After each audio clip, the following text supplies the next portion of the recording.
what they say, fuck what they say, yeah, I'ma do it anyway. I don't care what nobody say, I'm still gon' paper chase.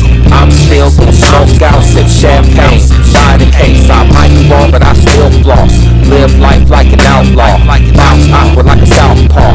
Lil nigga still pop off. I get high, I get drunk, then pass out and get up.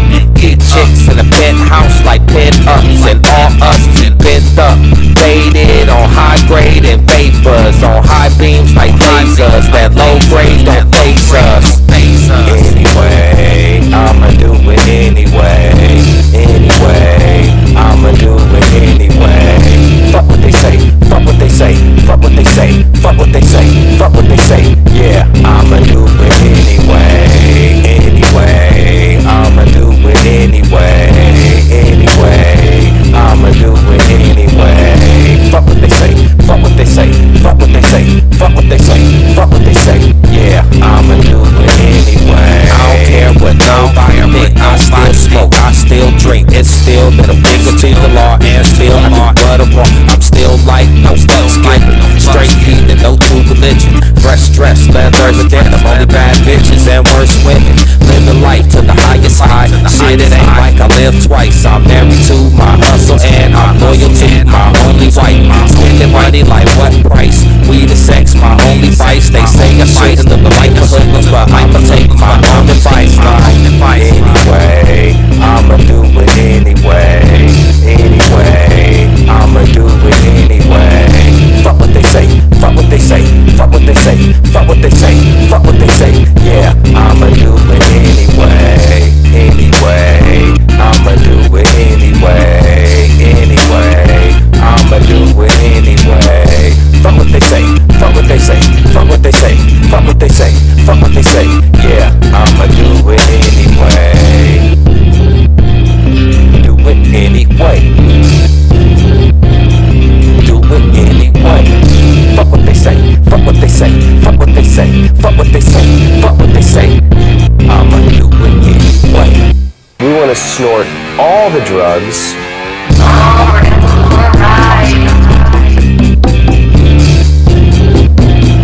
Yeah, yeah, yeah, yeah, yeah, yeah. Anyway, I'ma do it anyway. Anyway, I'ma do it anyway. Fuck what they say, fuck what they say, fuck what they say, fuck what they say, fuck what they say, cause I'ma do it anyway. Anyway, I'ma do it anyway. Anyway, I'ma do it anyway. Fuck what they say, fuck what they say, fuck what they say, fuck what they say, fuck what they say, yeah, I'ma do it anyway. I don't care what nobody say, I'm still gon' paper chase. I'm still gon' smoke out, sip champagne, buy the case. I might be wrong, but I still floss. Live life like an outlaw, bounce awkward like a southpaw. Lil nigga still pop off. I get high, I get drunk, then pass out and get up. Get chicks in a penthouse like pin-ups, and all us bent up, faded on high grade and vapors, on high beams like lasers. That low grade don't face us. Anyway, I'ma do it anyway. Anyway, I'ma do it anyway. Fuck what they say, fuck what they say, fuck what they say, fuck what they say, fuck what they say, yeah, I'ma do it anyway. Anyway, I'ma do it anyway. Anyway, I'ma do it anyway. Fuck what they say, fuck what they say, fuck what they say, fuck what they say, fuck what they say, yeah, I'ma do it anyway. I don't care what nobody think, I still smoke, I still drink. It's still been a finger to the law and still I do butter wrong. I'm still like no fuck skipping, straight heathen, no true religion. Fresh dress, leather with denim, only bad bitches and worse women.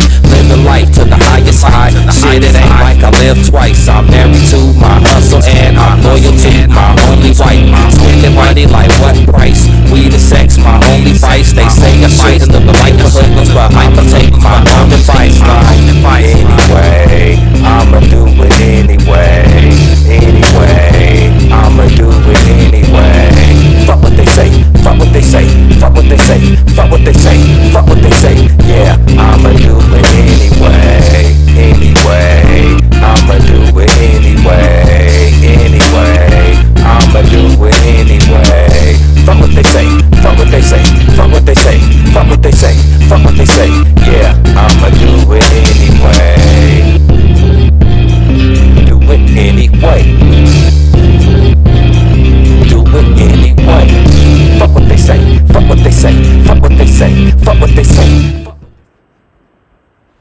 Yo, what's happening? What's happening? Side Street Kid, effing. Got a new episode of Think New. What's up out there, all my viewers? You know what I mean? Drop a comment or a like or something. You know what I mean? Let me know you out there. Let me know you in the building. But yeah, man, we back at it once again. I got a new episode. I'ma chop it up. I got superhero Masada coming on. And for those of you who may not know who Masada is, because you know I like to find the gems.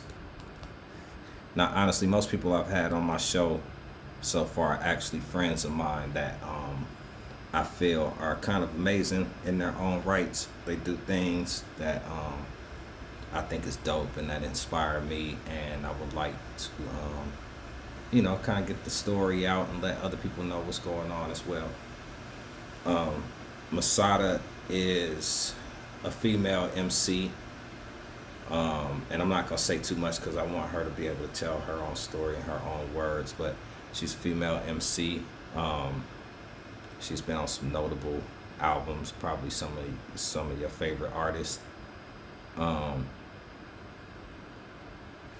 And she's dope. Dangerous MC, real hip hop. She was on OutKast, Mamacita. That's what probably you would be familiar with her from.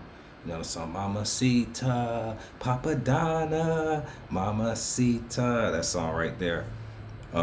She was on that, and I just want to kind of pick her brain a little bit about how she, came up and being that she's from the East Coast, how she link up with OutKast, how did she get on that record, and kind of what was it like working with them and stuff like that.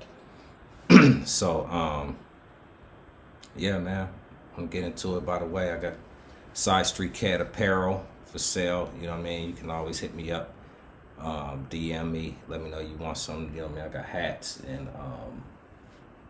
hats and shirts and flash drives and all of the sorts. You know what I mean? I got the Side Street Cat truckers. You know what I mean? Bam, right there like that. Side Street Cat truckers. I got them in black, and I have them in black and gray. You know what I mean? Bam, just like that. Those are 20. You know what I mean? The jackets, it depends on what jacket you want, but they start at 65. The hoodies start at 65, and then I have like the jean, the Levi style jean jacket with the Side Street Cat on back. That's 350. So yeah, just hit me up, man. My Cash App, it'll probably be on the bottom of the screen in a minute when I bring Masada on, but it's cash tag Side Street Music Group. Holla at me. So yeah, without further ado, we're gonna see if we can get Masada on the line and get her on up in here. Let's see.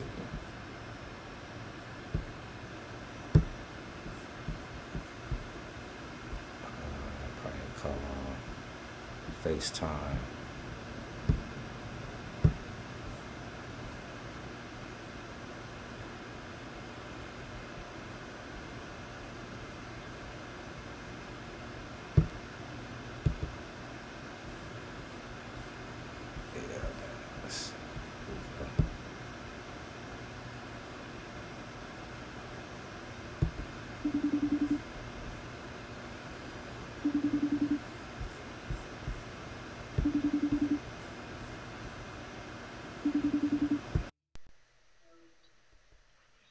Hey, Masada, can you see me? what's happening?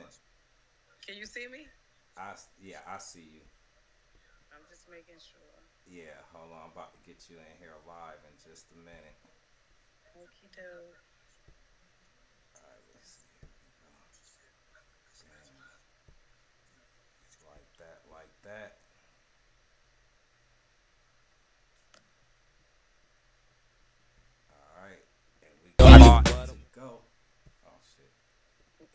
Why is it tripping? Alright, and we live. We in the building? Yeah, we in the building. Building. The superhero Masada was happening. Nothing much. How are you, Kat? I'm coolin', man. I ain't seen you in a minute. Yeah, I know. It's been a minute now. Yes, normally I see you a lot quicker than this. Yeah, every couple weeks or so. Mm-hmm. Yeah. Yeah. But I think well, I know my son has hung out with y'all A bunch of times. We Yeah. love to get him. That's our baby. Well, that's my baby. That's my other baby. You know? Right. Love the boy. Yeah, but I don't think we've hung out in like a year or so now. I know. You know, his mother was my people. So listen, you my people, but you know, it's even better. Right. My peoples, and I can tell them every once in a while a little story about us, or whatever I can remember from back then, because that was the '90s. So, you know, we're gonna play along with that. Yeah. Exactly, but I'm sure he'd be game.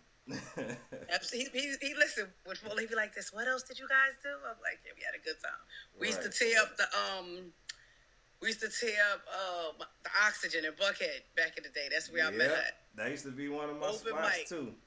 Listen, I used to look forward to the Oxygen on Tuesday. Hell yeah, Oxygen. Yeah. I was in Buckhead all the time. All of those spots up there. Yeah, Fuel, it's- Karma, just everything. The funny thing is, you could name a million of them. I don't know why. Well, I know why. I would say I don't know why the Oxygen stood out to me. Nah, but the Oxygen was hip hop. Yeah, that was like it was. Yeah, it was like a hip hop and it was spot. open mic, and you could get on the mic. And I remember going to the Oxygen the first time. Actually, I remember coming down to Atlanta, and somebody said to me, "Yo, I'm telling you, take you to the spot, the Oxygen." I went to Oxygen. I'm like, I see the open mic, and I've always been a writer, my whole life. But I started with that poetry thing, and then I started doing hip hop. So when I saw that open mic coming from Jersey, we didn't have the open mics like that. Nothing is like Atlanta, you know, Hollywood, and all of that. When it comes to all of that, I seen that open mic at Oxygen. I was like, wait a minute, hold up, I'm going home to write something. Man, Atlanta used to be good for that too. Like the spots. Like, if you wanted to get on, that was it. Yeah, could always find a stage, a microphone somewhere, and just get busy. Yeah, I got over my little stage fright at the Oxygen, baby. So that was everything. And that's when there were no VIPs. I always say, you know. Right. I don't know. I probably had met y'all by then, but I didn't know y'all then. Mm-hmm. Like in those days. But that's what, like, you and who all used to go? Who all used to be out there? It was a couple of people. Another female from Jersey. You know, that's how I talk. That's how I talk. But no, I met Asia. I met your son's mother in Oxygen. Oh, okay. Like, you know, it was just the whole, like, her coming up, like, yo, where you from? Like, you know, because of the hip hop. You know what I mean? Yeah. And we exchanged information, and from there, we just hung out. She was dope. I can't remember, you know, any specific rhymes for some reason when it comes to that. Yeah, but I mean, she was mostly freestyle, like off the dome. She was nice. And she could spit. And back then, Yeah. I couldn't freestyle at all. You couldn't pick. Somebody say freestyle, I get nervous. You know, I'd be like, oh my God, like, because I was too much of a thinker, and I wanted everything to be right. And I was like, freestyle, I might mess up. You know. Yeah, right. Yeah. You're a certain type of person when you can just freestyle. Like you're comfortable. You know. Yeah. So I was never there. Took me a while to get there. Mm-hmm. But yeah. That's what's up. That's that right there. That's that Atlanta life right there. Mm-hmm. Coming down, getting in the scene. Getting in the scene, and I mean, I got in the scene. Right. I became a peach. That's everybody. Official peach. Right. Yeah. What you smoking on over there? I got some Obama runts. Okay, you ain't got none of that. You ain't got none of that Derek Chauvin. Ain't that what they said everybody's smoking right now? The what? What's his name? Derek Chauvin. The one who killed Siobhan or whatever. Man, I ain't even heard that. Yeah. When he got convicted, they were like, "All right, be all smoking that tonight." Man, they can keep the Derek Siobhan. I'm good. I'm not a smoker, so you know I'm a drink. I'm a cocktail girl. Yeah, you know me. I keep it lit and somewhere, yeah, and I keep my little bottle with me that I sip on. I really don't drink like that though. I just sip here and there. I already know. Like if most of y'all smoke, I don't drink it. That's me. Y'all smoke around me, I'm gonna hit it twice. That's it. Yeah, I stay smoking though. That's it. That's it. So how did when you came to Atlanta, you was already like you wanted to get into the music business, or how did that work? Well, actually, I came down. An old friend of mine from Jersey, so he you know, they used to call me MC Light when I was younger. I thought I was MC Light for real. Like I had MC Light rituals and all type of stuff, but we won't get into all of that. I ain't gonna embarrass my 13-year-old self. But yeah. So he moved down here. And he called me like, "Yo, you gotta come to the A. I'm telling you, you know, whatever." And I had already been coming down here like with my brother, my older brother, like for other stuff. He used to have me driving. He's down here getting money. Either way, so I was coming down here back then. Yeah, that's a whole nother story. Oh, no. So, and then at the time, and he was an OutKast fan. So he put me up on OutKast. So I already knew OutKast. Like nobody in Jersey was listening to it, and I knew it. You know what I mean? I was like, hard. So either way, And this is what, their first album? Or second album? This is their first album. Southern Cadillac with a, you know, Southern I can't say Cadillac, extra long title music. Funkadelic something, whatever. Yeah. I don't make it. But yeah, but nah, that album, and I could read that. I could recite that album from beginning to end, skits to every. You know, that was my thing. Like I thought that was the dopest shit that hit the city. So, so either way, I came down, and when I came down, he ain't had nowhere for me to stay. So nigga, you told me to come down here. You ain't got nowhere for me to stay. So it was what it was, and what happened? Then I got in touch with somebody else from Jersey. They put me on like, yo, come stay over here, blah, blah, blah. And that's who took me to the Oxygen. And when they took me to the Oxygen. Now, I heard people from Jersey stick together. That's true? That must be true. They stick together? What does that mean? Meaning, like, if one of y'all is from Jersey and y'all in Atlanta, then everybody, like, y'all all stick together. I can't, I think that, I wouldn't say that. Because I'm down here and I got mad people from Jersey down here. When I see them, it's love, but I don't hang out with people from Jersey necessarily. That's not my... I don't mean hang out person. I mean, like, y'all look out for each other. Like... Oh, we definitely do. It's funny. I just had to tell somebody that the other day. Like, you know, because I was sharing something with somebody from Jersey and they was like, are you with me? You my people? I said, listen, if something happened, they know how to get in touch with my mama. Like, shit, I hope anybody who out of town that see niggas from their hometown, you know what I'm saying? Yo, burn them bridges. You crazy as hell. Like, you better always be close to who get in touch with your mother. You know, so whatever. But yeah, so that's what I would say about that. That's real. But I'm a Capricorn. I'm not especially close to anybody. Like, that's just not my thing. You know? Capricorn, what y'all the only magical zodiac, right? Where the why you say the only magical zodiac? Where'd you get that from? Cause what is it? It may be a Sagittarius. They like one of them represents like a magical kind of thing. We're a goat. Capricorn is the goat, greatest of all time. I'm just saying. Sag is human and what is it? Half human, half horse or something. Okay, like that? so they're the ones. They're the only magical ones. Everybody else is like. Something. If that's what we want to call them, I'm real funny about them Sagittarius. If that's what we want to call them. Like fish, it's like they fish, goats, or bulls, or lions, and then you got a mythical creature. Like yeah, that's what they definitely are, mythical. Yeah, they're interesting people. They make it happen. Yeah. You got great. DMX was a Sag. Jay-Z is a Sag. Jamie Foxx. Some dope ass Sages. Yeah. Nicki Minaj. Yep. Yeah, there's some dope people. But we're going to cheerlead for Capricorns today since I'm on here. You know, we're going to talk about Sade, Mary J. Blige, Denzel, LeBron. Wade. We got Martin Luther King. First of all, Michelle Obama. That's what's up. Yeah, you R. know, Kelly, my bad. R. Kelly, the only L we got to take. That's the only L I'm taking. Damn. It is worse because his birthday the same day as mine, so I'm going to just tell y'all he did all that shit. That's what I was saying. Like, my birthday just passed. I was about to say that because you're a Taurus, right? When is it? Yeah, I'm April 20th. You're the 20th. So some people say I'm a Taurus, some people say I'm an Aries. I don't know. Well, you're both. You're on the cusp. Yeah. You're on the cusp.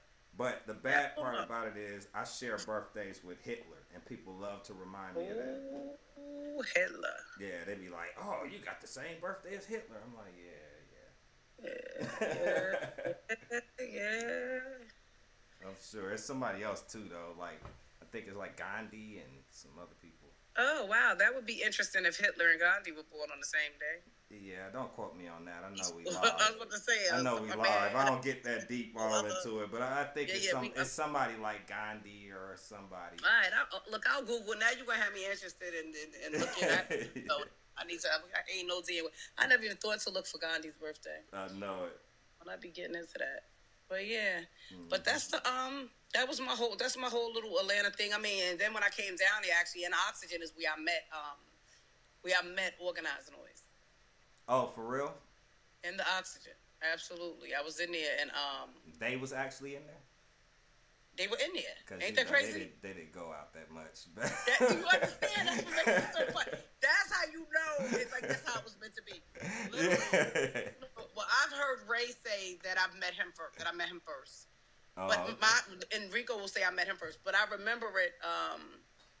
The way I remember it is, me and Rico exchanged phone numbers. And I actually thought Reek was like, I always tell him, I thought he was like some college nigga down here just talking to like, because he just looked real flirty, cute dude, tall, like he just, I don't know, I just got college vibe from him. That's what I got from him. And exchanged numbers with me, and it was like, okay, whatever. But he never said what he did. I didn't know who he was. It was the craziest thing. I was just getting a number. I was getting a number, and he had already seen me. I didn't know he had saw me rap. And I'm just. So they watched. He had watched you on stage and everything already. Yes, and and Ray will say that he's like, y'all were everything I ever dreamed of. Wow. And as far as the female group, and it was crazy. Like I said, I got Rico's number, and Rico called me like, yo, I'm gonna come get you. I called him, and he said, I'm gonna come get y'all, to go out. I'm gonna come get you. I said, all right, and he picked me up with Killer B. Him and Killer B. Yeah. They came and got us, and I'll never forget, we pulled up to the dungeon and saw the big-ass gates open up. This was the second dungeon. And we was like, yo, who the fuck are these niggas? You know how you be confused? Like, yo, this is... Like, we had to come a lot, but we had to keep our gangster at that moment. Like, you gotta keep your gangster. Like, we from North, We can't act like we excited about that, Right. We got up, and when we pulled up, we looking around, and we in the garage, and we start seeing OutKast shit. And we was, oh shit! But we, we too cool to talk about it. We just giving each other the eyes, like, oh, this what the fuck going on? You know what I mean? Yeah. And it wasn't until Uzi came up in there. Uzi gave it away, and we found out, okay, this is new money, because Uzi came in there and was like, the house coming along. Oh, y'all got a new clock. Y'all got a new garbage can. So this nigga noticed it was funny. Like, noticed the garbage can. God damn. So it was funny. So after that, it just turned into like we was comfortable. You know what I mean? It wasn't like we didn't feel any kind of way. It was like, all right, fuck it. We just with some niggas that's they in the music. We in the music. Of course they were doing great things. Not to take anything from that, but it just made it where it was like these are people. Like it wasn't a big deal. And then from there, we literally just became good friends. And we became good friends. And then I left because I got pregnant. Got pregnant 4 or 5 months down there, which is, into being down there. But I got pregnant by my daughter's father was from Brooklyn. I went home and met him in the tunnel one weekend on Mother's Day. Got pregnant, and I left to have the baby. I left. It was after Pac died, because at that time, the Outlaws was at our crib every day because Pac had died. They was at Pac month out. It was so much going on back then at that time. And so they would always be over the crib. And I remember, like, we were having good times, but I was like 5 months pregnant. I didn't know what I was going to do. I always tease my daughter, like, yo, I was still freaking a little bit because I didn't know what I was going to do with you yet. Yeah. We really didn't know, I was young. I was 21. So then it was like, I got to get the hell out of Atlanta. I'm going to have this baby. And I left. And Rico ran into my peoples at the time at the club. And he said, he asked about me. And she gave me his number and was like, he said, call him. And I called him. He flew me down. It was the dopest thing. He flew me down, picked me up from the airport. He had the little Range Rover at the time. He had a car seat. He was ready. came and everything. And so we went straight to his mom to drop my daughter Masada off at his mother's house. And from there, we went into the studio, and he had the song. He had a track playing, and he kept teasing me saying "Mamacita" because I was a mother now. So he kept saying "Mamacita." So in turn, I would say "Papadana." You know, in turn, I just kept saying the same thing. So we was just playing around, and then I said the very first rap that I wrote at the Oxygen, just doing it. You know, like, so it's like so much, you know, so much like story in that rap. You know what I mean? There's a story in there without the story being told. If you know, you know, you know. And I did that, and I said it. The other chick I used to rap with, she said her rap. We left. About a month or two later, I called him like, "Hey, what you doing?" He's like, "Nah, you need to come get paid." I said, "What you talking about?" He said, "Cass threw you on the album." I was like, "Huh?" And that was just how that went. And then like 3 or 4 months later, I moved down. You know? So that rhyme, that was the first rhyme you wrote. For the group that we had started. We had started a group back then called Mahogany. Right. And so I had wrote a rap for Mahogany. And I went to the Oxygen and said it. That was my first open mic rap. I was so excited about getting on an open mic. And that was my first open mic rap. And I did that. And that was the first one I had wrote. That's how the rap goes. Say Mahogany Queen. Mahogany team, Queens, up on the rise. Be careful, watch your back. Blackbirds don't wear disguise. How you careful, too slow. Yeah, that was that shit. Yeah, that's okay. So that's dope. Cause see, I knew the group was named Mahogany, but I didn't know you wrote it. Like, you know what I mean? Yeah, I wrote it just for the group and just for Oxygen that night because I was so excited about doing open mic. I would look forward to Tuesdays. I mean, it was beautiful. You had Too Short. I met DOC and Too Short in there for the first time. We were so dope. The first night I met Short, he was like, "Yo," he knew another female that was from Cali, and he was like, "Yo, y'all coming to the crib tonight?" Like, but you know, not on no trying to. It was none of that. It was just like y'all dope. Yeah. And we went to the crib, sat up with Short mother all night. His mother was beautiful. I remember she was back there. That's how I used to go too. Like, we used to party all night, and then you would leave and go. Wasn't no end. Go back to the studio or whatever. Yeah. That's there. You kept it moving. You work, and I loved working. And DOC sat up there. It was so funny when I met DOC. I didn't really realize I was talking to DOC. I asked him, "Did he have a cold?" Because it's one of the stupidest things I could have ever freaking said out of my mouth. I'm like, shit. Yeah. He probably looked at you like. He was like, "What?" I can't. But it was a good, funny night. But it was like one of them, like you dumb bitch, like, you know what I mean. But it was still cool, like, you know. It was interesting. It was very interesting. But so the funny thing is that a lot of people don't. Not that a lot of people don't know, like they have to know it. But it's funny, a month before I came down to Atlanta, I was in the office with Un from Undears, and his brother Knowledge and I were really cool. And I'm telling this story to say that I used to just be so blinded to like I liked hip hop, but I liked it for what I liked it for because I was a writer. If you're a writer, you're a writer. You don't give a damn who else do what. You know, you like who you like. That's it. Yeah. So I was never into hip hop for the gossip of it. Like, okay, where's DOC now? I know he got into an accident, but I knew what his face looked like on TV. But when I saw him in person, I promise you, it was another man I was meeting. You get what I'm saying? Yeah. Just like Reek. Same thing with Reek. I done seen Reek in videos. Never knew who he was when I met him. I promise you. Yeah. You know what I'm saying? Yeah. So that's just the type of person I am. So I'm saying that to say a month before I came to Atlanta, I was in a office with Undears office or whatever. And they had me on the phone rapping for Biggie. And I'll never forget that. I'm surprised I never told you that story. So wait, you said week? A month before I even met Reek and him. A month before you met Reek? I was in and that's up top. You was in New York? That was in Brooklyn. They was in Brooklyn. Mm-hmm. Wow. It's like I was not supposed to move to Atlanta. I was literally in Brooklyn. Well, I was in Jersey. But I had went over to Brooklyn because my cousin India was friends with Knowledge, which is Un's brother. Knowledge and I got cool. They knew I rapped. So I come to the office. Me and my sister Babaya went over to the office one day.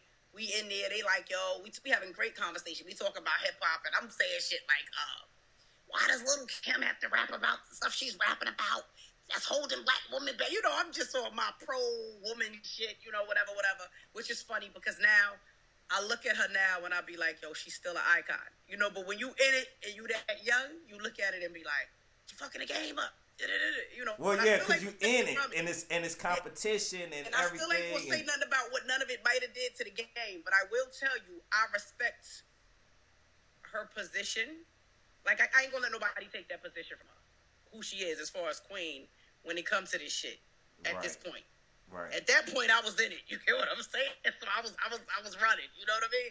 So I could only, you know, hope to get neck and neck with it. So either way, we were having like great debates in the office about her. Well, not even debates, but I'm saying stuff, and they like, well, why you feel like that? You know, they being real nice, but whatever. Then Biggie called. He was like, Biggie on the phone. You gonna rap for him? So I was like, huh? Okay. Like, I'll never forget this shit. Like, this is like, and I got a horrible memory, but I remember this shit. And I said, I'm gonna go in the bathroom. I'm gonna go in the bathroom and rap for him. So they was like, well, I was like, I gotta go. I can't rap in front of y'all. Because mind you, I had never done open mic. This is before I had ever done open mic anything. Oh, so this is straight out the notebook stuff, like stuff you got memorized. Yeah, this is that type of shit. Yeah. So I was like, okay, come on. So I go in the bathroom. I'll never forget. I'm in the bathroom rapping, and all these niggas is peeking. Like, this shit was funny. Like, you know, like in the bathroom through the crack. So either way, I said to rap and everything, and he said, look, I'm gonna try to remember the beginning of some of the rap because I kind of still remember it, maybe because of that. I said, niggas been scheming around the house since they heard about you. Wait a minute, niggas been scheming around the house since they heard about you. Yeah, what the fuck? How I messed it up? Don't know nothing about your guns except that they clap. I got the money in the scully. I got your money in your scully in the closet with your hats, but don't worry about me, boo. I know where you put the Glock at. You know me, boo. Ain't got no handle on no gap, but yo, I shoot the kill when I see a straight cat. They know you lucked up, ain't stuck up. Cause while you down, I count the pounds. Stay on top of the rounds. Stay away from material. Chick like me gonna be imperial. Plus we plan to have a seed. We gonna give it a few. So meanwhile, I count the stacks and split the stash for two. I said that right. Yeah. So at the end of it, he said to me, you got a man? I was like, huh? So he said, you got a man? I was like, yeah. Because you gonna let that nigga stop you from getting money? I was like, no, all I remember thinking is, does this mean I gotta fuck Biggie? I remember thinking, that's how my mind That's how you was thinking. Now, he was saying, is this nigga gonna be in the way? Yeah. But the craziest thing is, after that meeting, That's crazy. Like nothing ever happened. I remember I left. But I remember staying in touch with them. Like, I would call the office and talk to and Knowledge, and they'd tell me little shit. I remember talking to them, and they'd be like, yeah, we seen Pop. Like, you know, I would hear little, you know, I was always hearing shit. You know what I mean? Yeah. Like, because back then, I was in the mix. You know, you were in the mix. Yeah. So I knew what was going on with all of that. But it was interesting. But yeah, I never spoke to Biggie. But that was an honor. You know, to be able to be like, yo, I rocked for Biggie. You know what I mean? That's dope. And that's probably why I still remember that rap, because I done forgot so many of my goddamn raps. But that one right there, yeah, that's dope. That's super dope right there. Like, yep. To be able to rap for Biggie, and for the simple fact he was like, that shit hot. Like, I'm fucking with you. You know what I mean? Yeah. And you know, I could still say that rap today and be like, yeah, I did kick a good one for him. Like, that was a good one. You know what I'm saying? I mean, honestly, not riding my own shit, but I'm like, yeah, I gave him a good one. You know? Yeah. Especially then, because it's hot now. I could just imagine then in that moment. I'm sure that shit was fire. Yeah, them niggas used to be like, you could write, you know, and I was writing my own shit. You know, it was just a different thing. So it was, you know, those were good times. Those were very good times, you know? Word. So when you got here and you started working, like when you come to the dungeon and you start working with them, right? Mm-hmm. What was you thinking? How did you feel? Did you feel like, okay, this is like,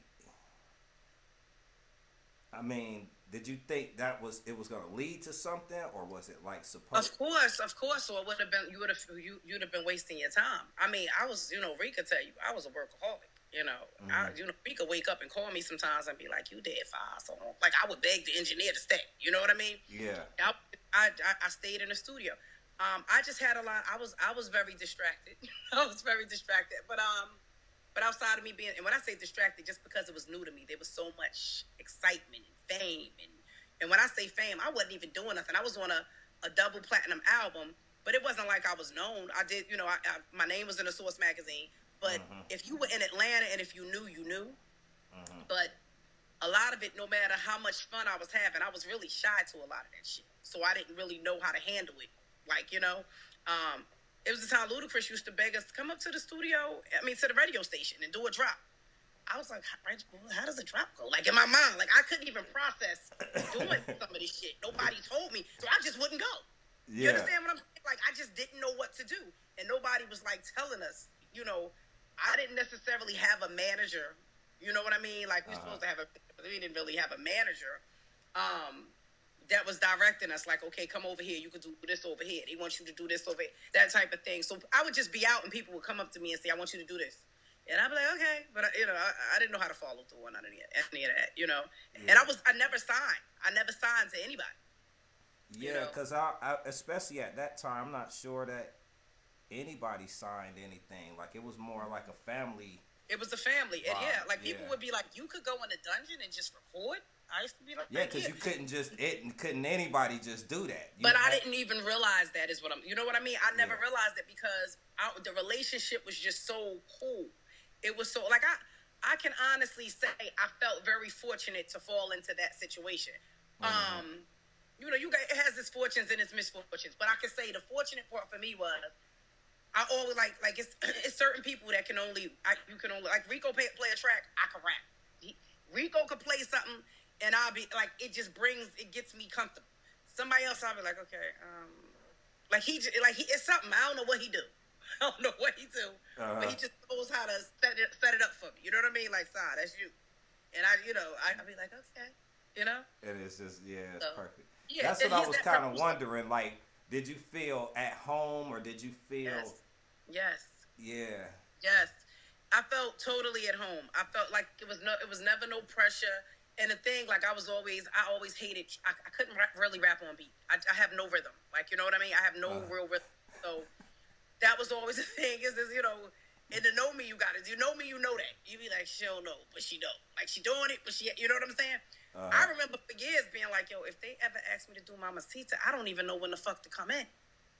Like, man, you know what I mean? That's what makes it so dope, though, because it was unorthodox. Like, in that moment, like, now people have, once something is done, you know what I mean? Like, it's easy to kind of follow the formula, but at that time, it was, like, unorthodox, but didn't have a clue. I'm telling you. I was like, okay. I remember saying, what are 16 bars? Because I just used to write. You know, and it was like, okay, I had a whole rap that was 27 bars at one time. I used to say it at the Oxygen. And people would come up to me and be like, yo, you gonna spit this 27 tonight? And I'm dead ass, because I had no clue. I was just rapping. You gonna spit the 27? I enjoyed the shit. You know what I mean? That's it. I just rapped. Yeah. And that's all. You know, for me, that's all it ever was. Everything else was extra, you know? But that was a really dope experience. One of those things where you wouldn't take it back for nothing in the world. You know what I mean? It's like, that's some classic shit right here. You know, it's some classic shit. Right. How does it feel to, like, have that verse on a double platinum album? How does it feel? Well, actually, at this point, that was AT-Aliens? It's bigger. No, that was Aquemini. That was Aquemini. That was 1998. That's bigger than double platinum now. That's like, oh yeah, it was double platinum at the time. At the time, yeah. Like, how did it feel? I remember. Well, I can say to this day, I have a lot of people that say stuff to me like, "Yo, you downplay that. Why are you downplaying? Do you realize you were on a song with Andre 3000? Like, you know, they'll say, but how you supposed to upplay it? What you want me to do? You know what I'm saying? No, I'm serious. You know, but they'd be like, "Yo, where your plaque at?" Because like my plaque would just sit on the floor. Like, I never hung it up. I see a lot of people like that. I be like, yo, your plaque on the floor. Hang that shit up. Everybody be thinking, you know, I'll be like, what you want me to do? Like, but you know, it's kind of like once you do it, though, it's like, I did it. You can't change that. But more so, when you're not doing anything, like, so first of all, I think you have to grow to a space where you can say to yourself, that is an accolade. That's a big deal right there. You know what I mean? Because when you're in it, if it's 1998, you get a double platinum plaque, and now it's 2005 and 10. and this shit hanging on your wall. Everybody, it's a conversation now. Yeah. What happened? What you doing? Do you feel like being bothered with that shit? Right. You get what I'm saying? So it's a reminder of what didn't happen sometimes. You know what I mean? Now I'm in a space where I do think I could hang it up, honestly. I have to get it reset, but I do think I can hang it up. And it could be a conversation. It's like somebody hanging a diploma up. Like, you know what I'm saying? That's a big achievement. So, but you got to grow there. You have to grow there, you know? But a person who goes and becomes a heart surgeon, you know, at 30 years old, and then he's 60 and he hasn't worked since he got the damn thing, since he became, you know, a heart surgeon. He don't want to look at that shit on his office, his house every day, or while he living in his apartment. You know what I mean? Like, yeah. Okay, so, and what? Now what? You know what I mean? So, because you forget, you look at that as such a big thing that you forget that the other things that you've done in between matter as well. You know what I mean? So, all of that makes you, all of it, the biggest one and the little one make you who you are. You know what I mean? True. But you got to get there. True. You got to get there. So, it's all a part of the process. But no, it's a dope experience. It's I find myself telling people more now, like especially if I meet people from Atlanta that I know, like they really fans. I'll be like, oh, well, you know, Mamacita, that was me, and they be like, get the fuck out of here, you know, right? You know, because it's almost like the Invisible Girl, you know? Yeah, because that song was so big, but it's like it wasn't a single per se, but everybody had the album. It don't matter. Yes. So when people find out, it's always a shock moment, like, get the fuck out of here.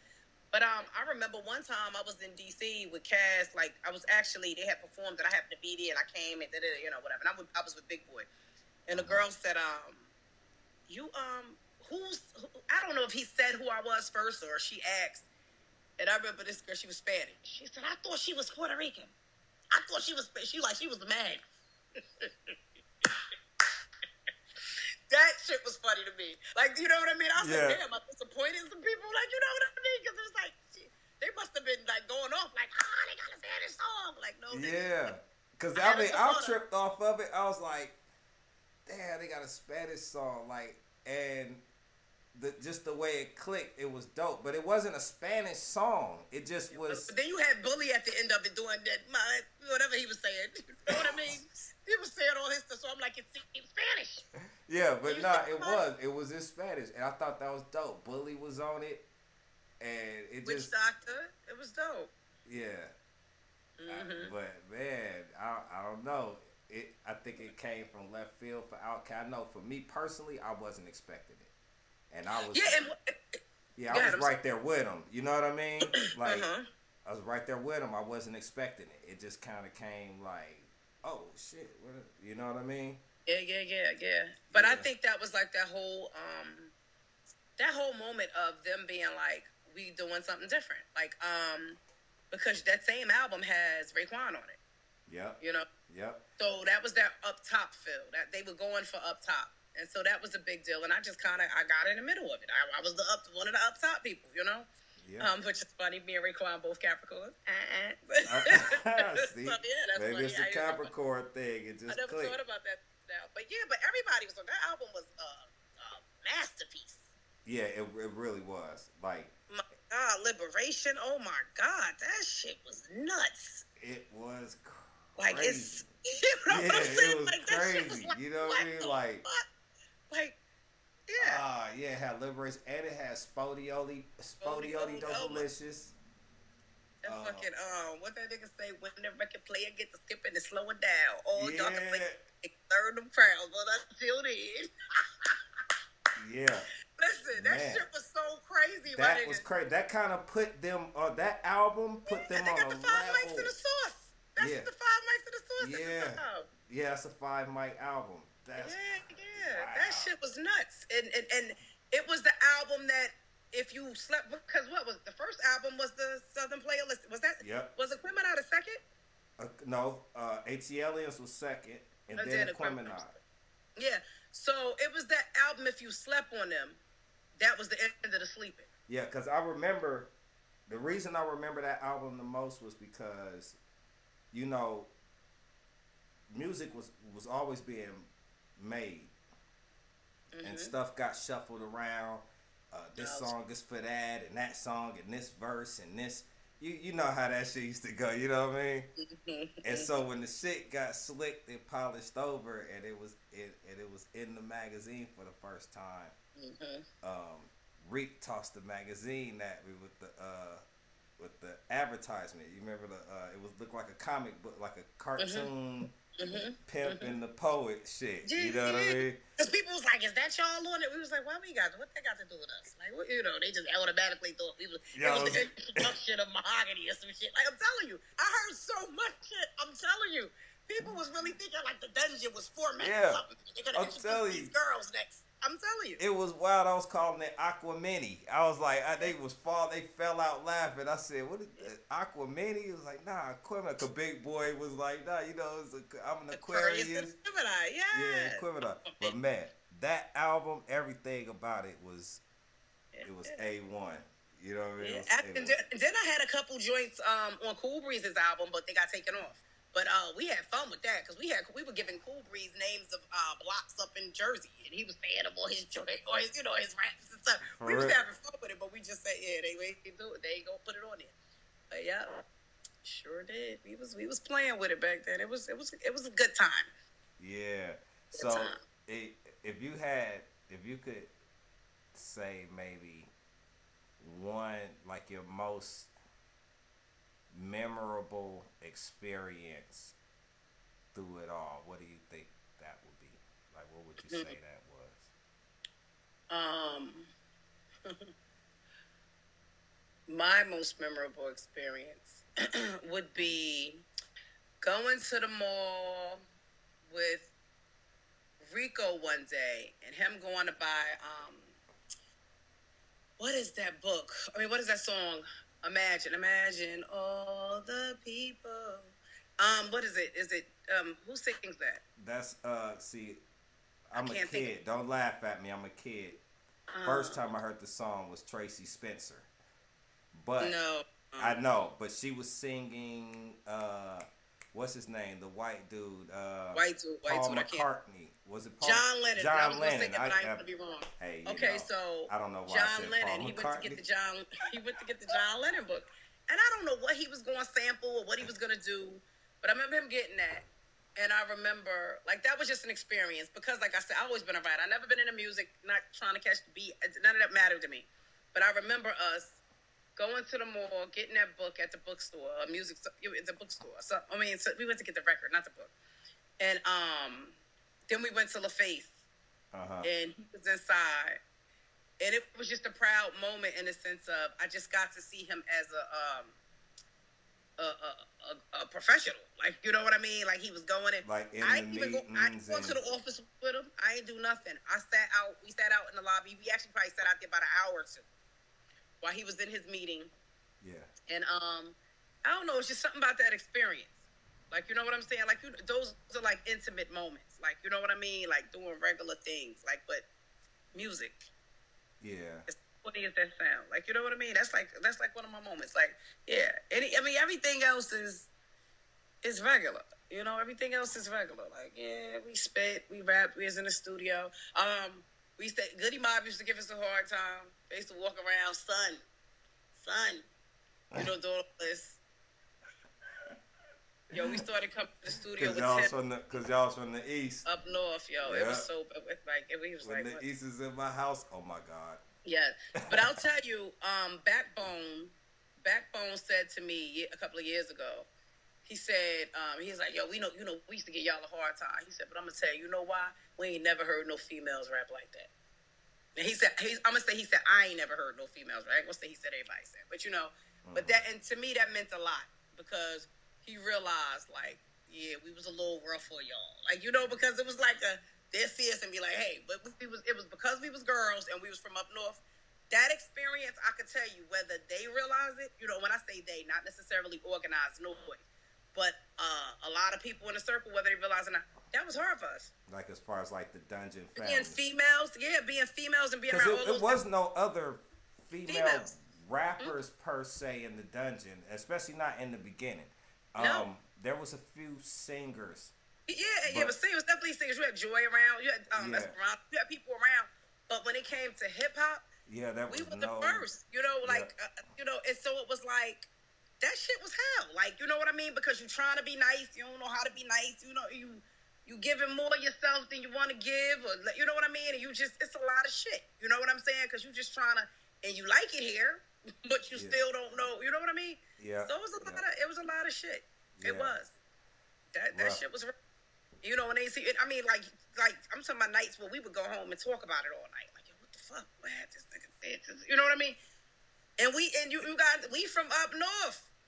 We in y'all city. Yeah, so y'all really trying to figure it out, like. Yeah, we hear you because we love you. We love y'all niggas. Like, that's how, you know what I mean? That's what it's like. We love y'all niggas. Like, why y'all being like that?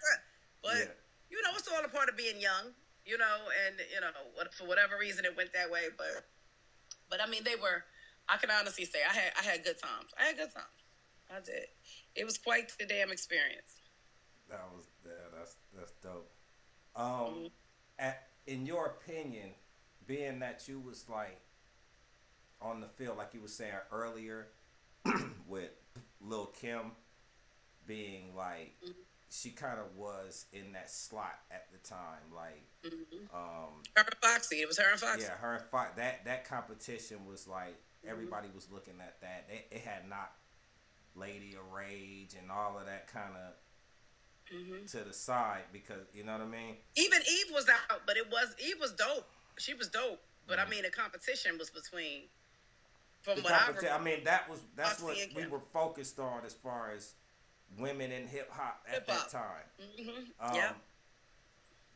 How do you feel like excluding them? That's what I wanted to get into. Like, who was the other female MCs at that time that you thought was making moves and that you kind of was peeping? Like, I mean, honestly, the only as far as you said, excluding Kim and Foxy. Yeah. Eve, like I said, Eve I thought was dope. And what was crazy about Eve was working with Swiss. I was working with Swiss first. I was working with Swiss. Swiss was 16 years old in high school, sneaking up in Flavors in Stone Mountain on Memorial Drive. What? And Swiss, I was doing open mic, and Swiss came one day and was like, yo, I want to. So Swiss was in Atlanta? He was like in Georgia? He went to high school here and everything. Yes. I used to call Swiss house, and his mother be like, Masada Kasim on punishment. So yeah, Swiss was he was out here. He was always trying to make it happen. He was a hustler from the beginning. I remember his little skinny butt coming up in the club. He'd be like, yo, Masada. You know what I mean? And he was getting it. And he put me in a couple positions that, you know, they go a different way, but I didn't. But Swiss was about his business. He was about his business because he would always say, I got uncles or cousins, whatever. They in New York. They for Def Jam and I could do this. He knew what he was going to do. You hear me? Yeah. Swiss, if it was a party, I don't care how old he was there. He wasn't supposed to be there, but he was in that motherfucker. Swiss was always there. Puffy had a big party in Buckhead one time. I forgot who. It was something special. You had to have something special, so some type of key. And so Unacknowledged them had me meet up with their boy, Jacob, and go get a key from him. I get in the party, Swiss in there. I'm like, what the hell is Swiss doing at this party? Because it was like some straight exclusive type, you know. But Swiss he was like a kid. I'm telling you, Swiss was everywhere. He was everywhere. Swiss, like, I look at him now. I don't speak to him. I haven't spoken to Swiss probably since he's about 18 years old. But I can tell you, I look and I'll be like, yo, it's a proud moment when you see how a nigga make their plans come true. You know what I mean? Dreams come true. You're like, nigga, you said it and you did it. You know? Yeah, very genuine. Even with the DMX, when I see him talk about DMX, he was such a genuine person back then that you could see it shining through. You know, came from a Muslim home, Muslim background, so just, you know, about you know, all of that. So that's dope. But yeah. So I would say Eve, and it was funny. So then when he went and got Eve, people will fuck with me all the time and be like, yeah, yo, Eve took your spot. Like, that would be like a thing. You know what I'm saying? For real? That was a thing. I was about to say, Ray has even said shit like that to me. You know what I mean? For real? Wow. But Eve would be the only other person that I would say I was, you know, that you looked at back then. Because even with, what's her name? Amelia? Whatever. Yeah. And her and, what's the one Biggie was messing with? Oh, you know who I'm talking about for Philly. yeah, I think. yeah. You kind of knew they weren't. Baltimore, Their hearts wasn't. Charlie Charlie Baltimore. Like, to me, their hearts wasn't. I ain't gonna say their hearts wasn't it. I don't want to say that. I take that back. But they weren't like, some people do this. Yeah. You understand what I'm saying? Yeah. I just never got that they did this. Like it felt more like, it was a nigga behind them pushing it or something like that. Putting them in that position. But and no disrespect to him, but that's how I felt about it. Yeah, I kind of felt like Eve was talented though. Eve was dope. No, she was dope. Yeah, she was saying some shit. She was doing her thing. But even when you look back, I mean, and then you had Foxy with the firm. But even when you look back, none of I don't know. I was back then. My whole shit was always how many of y'all writing? I wanted to play fair. To me, that was playing fair. Who writing? Yeah, cause see, I kind of knew that Charlie Baltimore wasn't writing. Emil, I wasn't sure, but Foxy, I really believe she was writing her rhymes. I believe she had some help, but I believe she was. I believe she was writing, but she. Here's the thing: she knew how to deliver the fuck out of them. She could deliver them, like she could do it. Yeah, that's true. She makes them sound believable. Yeah, whatever it was. Yeah, whoever was writing it, it sounds like she wrote it. You know what I mean? So you can't take that from her. Mm-hmm. But and they was dope. But it was like, for me at the time, I was all about message at the time too. You know what I mean? I was about story writing, and I was about the message. You know what I mean? So. But that was just who I was, Like a conversation piece, like. Yeah, like I like, like I'm a fan of Nas and Tupac and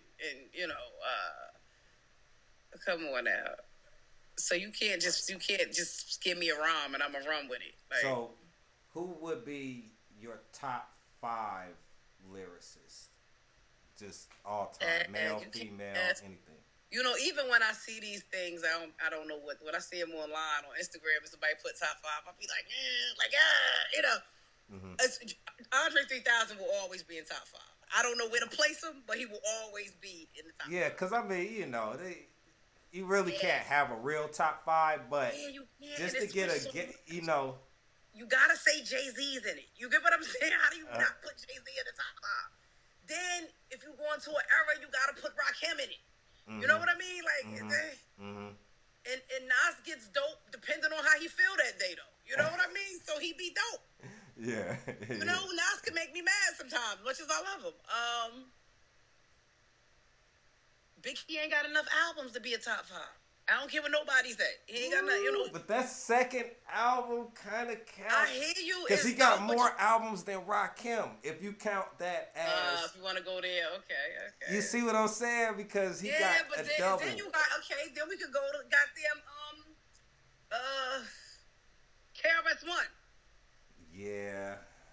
With Criminal Minded album. But see, then, that's what I be saying. Because when people say Jay-Z, I kind of be like, but then you got to put KRS-One in there because, like Nas said, KRS-One did the blueprint.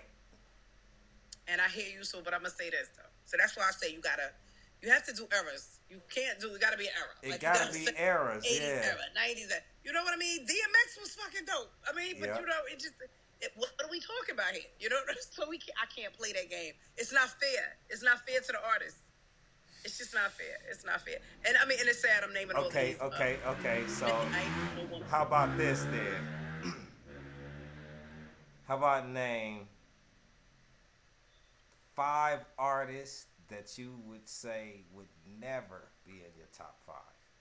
Oh, that's so wrong. That's so wrong. You're not gonna have me out here, niggas see me, man. Like in that bitch bullshit. Nah, it don't mean they trash. It just means I can't stop nobody's growth. I don't know where they gonna be. How you gonna say they ain't never gonna be there? I don't do that. I don't speak on nobody's name like that. You can't say that. You can't say they never gonna be there, nigga. But shit, unless they dead. I'm just wow. Okay. That's not fair because that's like saying somebody ain't got no room to grow. That's not real. That's not real. I guess you're right. But I mean, some people you just know they not going there. Yeah. Okay, so if I had to go there, I can't. I can't do it.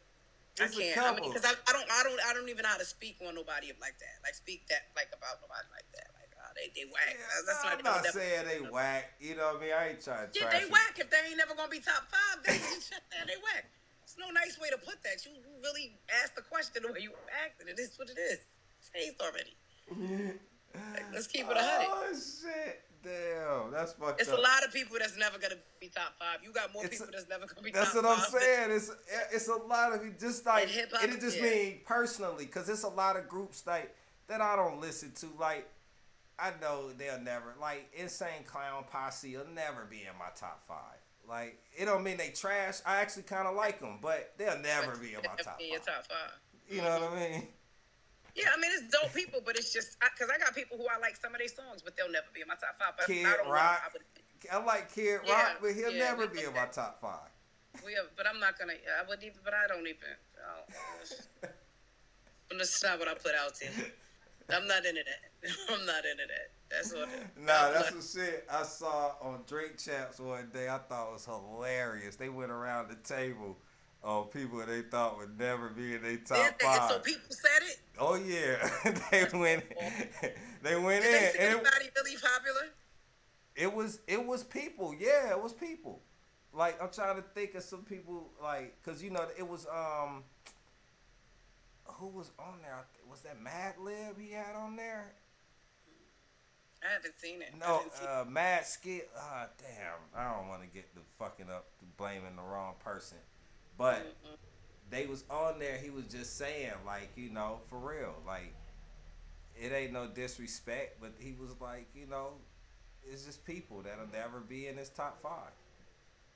But, well, I mean, none of the. I don't want to say that. A lot of people won't be in my top 5. I named like, who would. I like Crisscross, but they'll never be in my top 5. Bow Wow was never gonna be in the top 5, right? Right, Bow Wow, he'll never be in your top 5. You know what I mean? Bow Wow will never be in it. Yeah, there's no disrespect. I don't know. I just, I got to be careful when I say things like that. I don't want no smoke. I live in Atlanta. I don't want no smoke. I'm Sunday morning, baby. I'm looking at it like I rap too, and I'm sure everybody I name, I would never be in their top 5. Right. And I'm not mad at that. Right, absolutely. You know what I mean? Absolutely. Yeah, a bunch of people would say that. I mean, well, not that many people have heard me rap. So if you know, you know. You know what I mean? Well, like that. Even if they did hear me rap, they'll still say, well, yeah, he's probably not my top 5, though. But then, there's always that line, like, okay, my top 5 as far as females. Like, even if I had to sit here and say top 5 females, that just doesn't feel like you got, like I said, MC Light, you got Queen Latifah, you got Rage. Yep. You got Mamacita. Yeah. Eve, Foxy, Cam. We named her. If I had to do a top 5, I still would think the top 5 was weak. You would put Lauryn Hill in there, but it's still the top 5 will be weak because then everybody talk about how Lauryn didn't write none of her shit, and she got so many. Wait, who said Lauryn didn't write her shit? Nigga, that's the oldest shit in the book. What are you talking about? Man, come on, man. Okay, we're not gonna go there because I'm from Jersey and I don't like these conflicting fucking stories being passed on by me. But what I will say is, that's a thing, Yeah, nah, I just didn't know. I really didn't. Yeah, that's a big thing. So what I'm saying is, so somebody would say something about that. First of all, the craziest thing is any female you mention, there's always going to be a debate about whether or not she wrote it. That's what's really crazy. You do know that, right? That's true. And it's a lot of men out here that don't write, but I promise you, yeah, the woman will be debated first. Well, I think that as fans, we're a little naive in what it takes to be a top dog, artist. Like it's. I think the artist is really. I think the artist doesn't understand what hip hop is. That's what I think. A lot of artists don't understand what hip hop is, and that's been my thing from the beginning. I can tell you that right now. This is true. And then everybody got their own definition of what hip hop is. But just because it's your definition, don't mean that's what hip hop is. You know what I mean? Mm-hmm. So at the end of the day, like to me, when I think of hip hop, I think of writing because it's a form of expression. you know?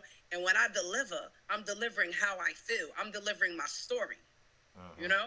So if I'm allowing you to write for me, then I'm not telling my story. I'm telling somebody else's story, which doesn't make me legit. That's how I feel when I think of hip hop. You understand what I'm saying? That's what hip hop is. Hip hop is telling your story from this from this gutter, you know, this gutter story. You know what I mean? Like from from the projects, from the hood. Yeah, yeah. You know, that's what it is. From you, so, yeah, it's your story. Yeah, so if it's not your story, don't tell it. That's how I've always felt about it. To this day, I feel like that. Then I've had to have the conversation with myself, like, but you okay with people writing love songs and singing them, knowing it? You know what I mean? And it's funny because it really is the same thing. It's not your story. That's why you can go out and meet an R&B singer, and you thought he was as sweet as his music, and he's really not. He's really an asshole because he knows nothing about what he's singing. Right.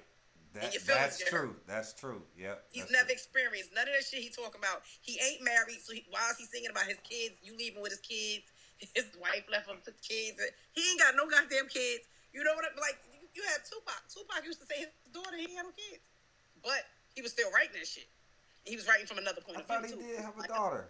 No, he never had a baby. He dated a girl who had a baby. You ain't never seen Tupac's daughter nowhere on the blogs. That's what I said. I just thought. But after all these years, you would have seen that shit. Or something.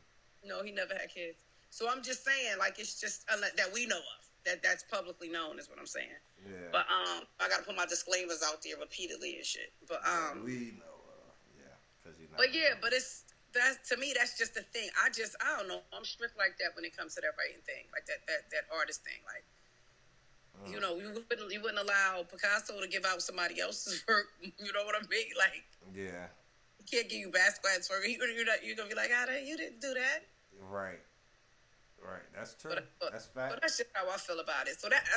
So a lot of my thing, I think I've been stuck in that space for a very long time. That's some way I just can't digest a lot of music because I know it's not coming from the artist.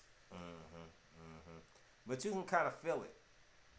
Like, yeah. You feel the difference between when somebody is just singing or saying songs and when somebody is singing from the heart. And some people could sing songs from the heart that they didn't write, though. Because they can relate to it. But you could sing a Luther Vandross song from the heart if you could relate to it. Yeah, I guess so. You're right. So it's just, that doesn't matter. But it's just, you know, it's all about you and how you feel about it. But I mean, when I was younger, in my younger days, like my brother was trying to manage me when I was like 16. And the guy that was doing some of the music for me, he actually did some stuff for Lauryn Hill. He was like trying to write me a song. I remember I was pissed. Like that just felt so wrong. And I'm talking about at 16 years old. It just felt so wrong. Like it was like, you could do the song. And I was like, I was like, nobody's getting it. This is not what you can do. I'm going to do. Like, you know? Yeah, that's how I was. Like, I wasn't with no parts of nobody writing nothing for me. Yeah, like, straight up. Yeah, I didn't like it. But I just felt like that was from a rapper's perspective. I definitely didn't judge it from R&B. Right, me either. Never. But I did have to check myself on it one day. Like, are you saying this just because this is what you do? But I mean... But I don't know, and I'm still kind of okay with the R&B thing. I am. I ain't gonna stay kind. I'm okay with the R&B thing. It's just for me, hip hop is just different. Yeah, it is. That's for me. It's just but different. You know, it's not just rap. Another thing that I'm not really keen on is listening to people read other people's poetry. Oh, see, I haven't heard that yet. Oh, yeah, that's pretty common. Like, you know, there's poetry reading groups and stuff like that, and I haven't done any of those. Yeah, but I prefer to either read it like in a book from the author, or listen to the author actually recite it.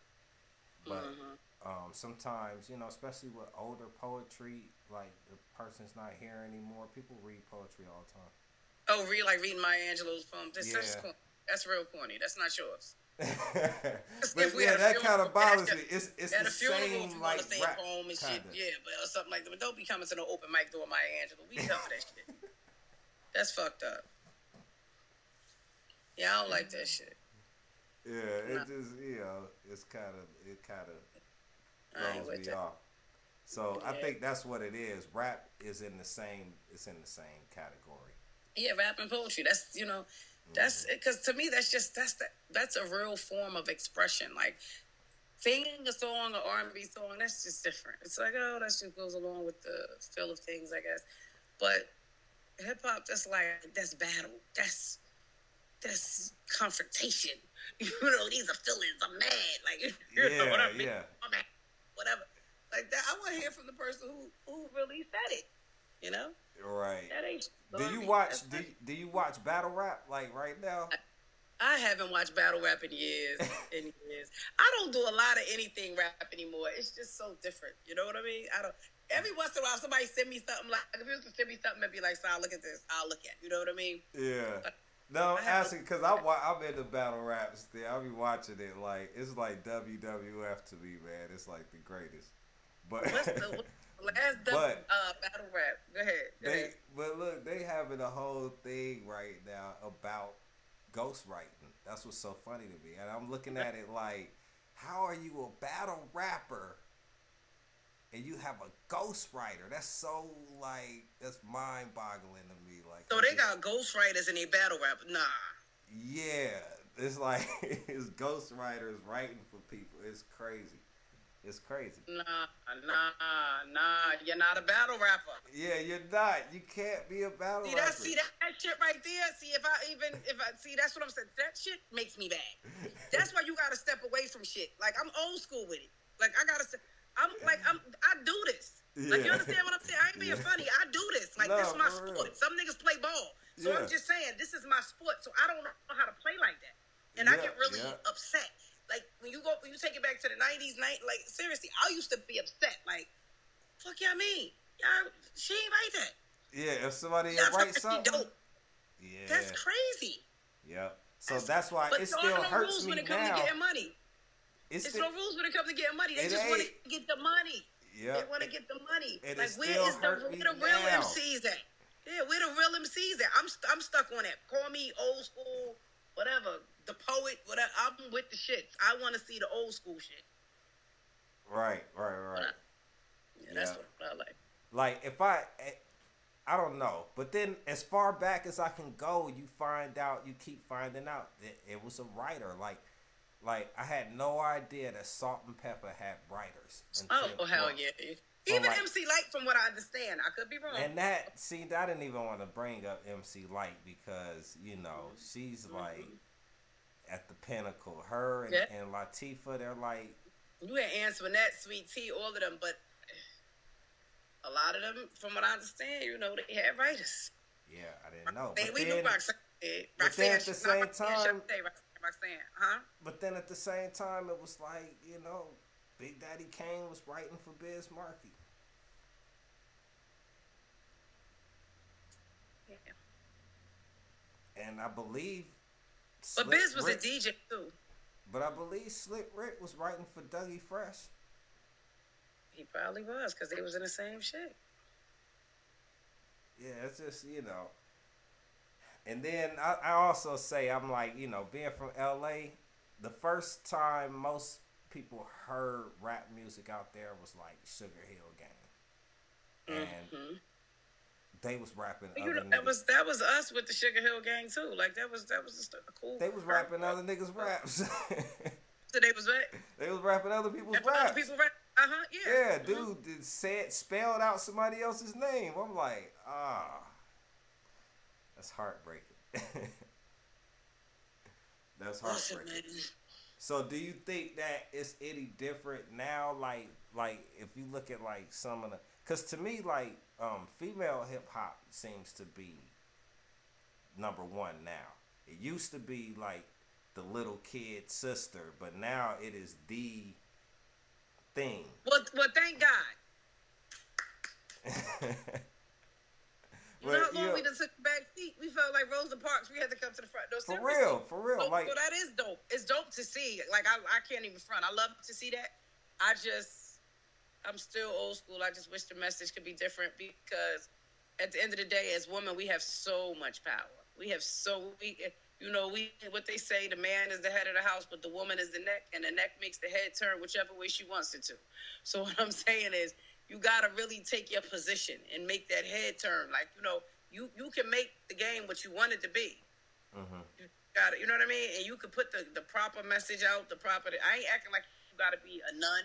I ain't saying none of that, but I'm just saying it's a lot that could be done with females being in position. That's dope. I mean, it's really dope for them to be in position.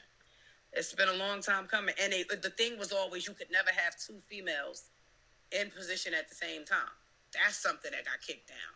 And, you know, I heard a lot of MCs say, like, they would never work with a female artist again. From what I understand, Jay-Z said that about Emil. I think after dealing with Emil and Foxy, like, it was just too high maintenance. And in the music business, a lot of people don't want to do it because we got to keep our nails up, our hair up. It's a lot of maintenance. You know what I mean? Yeah. But the game has changed. The money has changed. I know. You know? Like, at this point, I mean, when you got gold, you know, rims on your golf cart, what's the nail job? yeah, what's the nail job? Did they carry the nail girl with them? You know what I'm saying? So that's the dope part. So it's a different world now, but it wasn't like that. It wasn't always like that. So I think it's just important to just, you know, be thankful for that right there, and then the rest of the changes will come. So if it was like, say, a female artist, a young female artist. Oh, and I ain't mentioned Heather B either. Heather B was dope by Digga. I'm sorry, I'm missing a lot of great people. But go ahead. I love both of them. Right there, yeah. If a young female artist now was wanting to get into the game, just starting out, right, came to you and asked for some advice, what would you tell her? I would tell her to keep her eyes on the prize. Be careful. Be careful, because it's easy for people to sell you dreams. You know, for you to get caught up in this and you get up in that life. It's some shit you ain't never seen before. And I ain't even go all the way in, you know. But it's things, you know. So just, you know, and it's happened. I have had young artists talk to me, or I voluntarily said things to them. You know, just be careful. Make sure you remember what you came for. And don't let nobody make you no whole bunch of promises, you know, that they probably can't keep. And the funny thing is, there's always the fat nigga in the room who really go get the coffee that's promising shit. You know what I'm saying? The fat nigga in the room. Yeah, that borrows somebody. Go get the coffee. You know what I'm saying? He probably borrowed a chain. You know, he got the keys to the executive's apartment that he keep in the city that his wife don't know about, just because he's dropped off his cleaning shit. So he acting like that's his shit. You know what I'm saying? I mean, real talk. That's the type of shit that bitches be running into. Thank God I never ran into that nigga, but I've seen that nigga, and I know what that nigga look like. So, you know what I'm saying? It's always that dude that, you know, try to act shit, and invite you to the party that he got, you know what I mean? Because the exec ain't going, so he got tickets to the party. They know his name, but they only know him and he that popular because he go get coffee and he go pick up the cleaners. You know what I mean? So watch out for them niggas. And stay focused. Stay focused. Just remember what you in it for. Watch your drinks. Make sure you ain't let nobody slide shit in your drink, because it be them parties, you know what I mean? Yeah, and, the parties. Yeah, and like my mother told me back then, you got to know when to lead a party. You ain't got to stay till the lights come on. Yeah. You know what I'm saying? Yeah. So no, let them miss you. You ain't going to miss nothing. Let them miss you. That's what I would tell somebody young right now trying to get in. Let them miss you. They going to want you more when they miss you. Yeah, that's true. But I would tell you that about anything in life. Not just music. Mm-hmm. That's what's up. Yeah. All right. So then, what do you think? Like, if you, well, I guess I'm saying, in your experiences, was it ever something that you experienced that you was like, that was like a red flag to you that made you say, okay, this is not what I came here for? You know what I mean? Yeah, I can answer that better. I can answer the question you asked me today. But I just don't necessarily want to answer it. You know, I don't know. But A red flag for me was when I realized a little more was going on than I came for. You know, when I in the business, like when you just it's too much going on. And I just saw too much going on. When I saw whatever it was, it could be drugs, it could be sex, it could be no record deals being made, nothing's going on, nothing productive, nothing I came for. Well, some of the stuff I'm coming for, but I'm saying more of the shit I ain't come for. You know what I mean? Those were red flags for me when I was like, oh shit. And some of the shit you get caught up in. And then you got to catch yourself and say, this ain't what I came for. You got to remember the plan. So I would say that was red flag shit for me. You brought up working with Cool Breeze earlier. Did you see the interview he did recently? I didn't. He did an interview where he brought up some stuff about. I mean, it sounded like he was just kind of trashing Reek, like. Ooh, you gotta send me that, really? Yeah. Nah, it's on YouTube. Well, see, I could never do that. I could never, like, to this day, Reek is one of my closest friends. I love that man, like, cook food, like, seriously. And I know he loves me like that. Reek, he just he wants to see everybody happy. He got the biggest heart. That's that Pisces. He got the biggest heart. So a nigga can't ever say nothing bad to me about Reek. I don't give a damn what he do. You can't say nothing bad. You know what I mean? Like, it's just that type of thing. You can't, it just ain't gonna fly. So, and I saw Reek do a lot of shit for a lot of niggas that he ain't have to do. Yeah, definitely. Including me. Yeah, I mean, coming from L.A., I know I saw it. I was like, I'd never seen anything like that before. Yeah, that's what I'm telling you. And I've been around a lot of little crews and shit. Yeah. I ain't seen nothing like that. Like, real talk. Reek, he wanted to make sure I got shit that wasn't even supposed to be mine.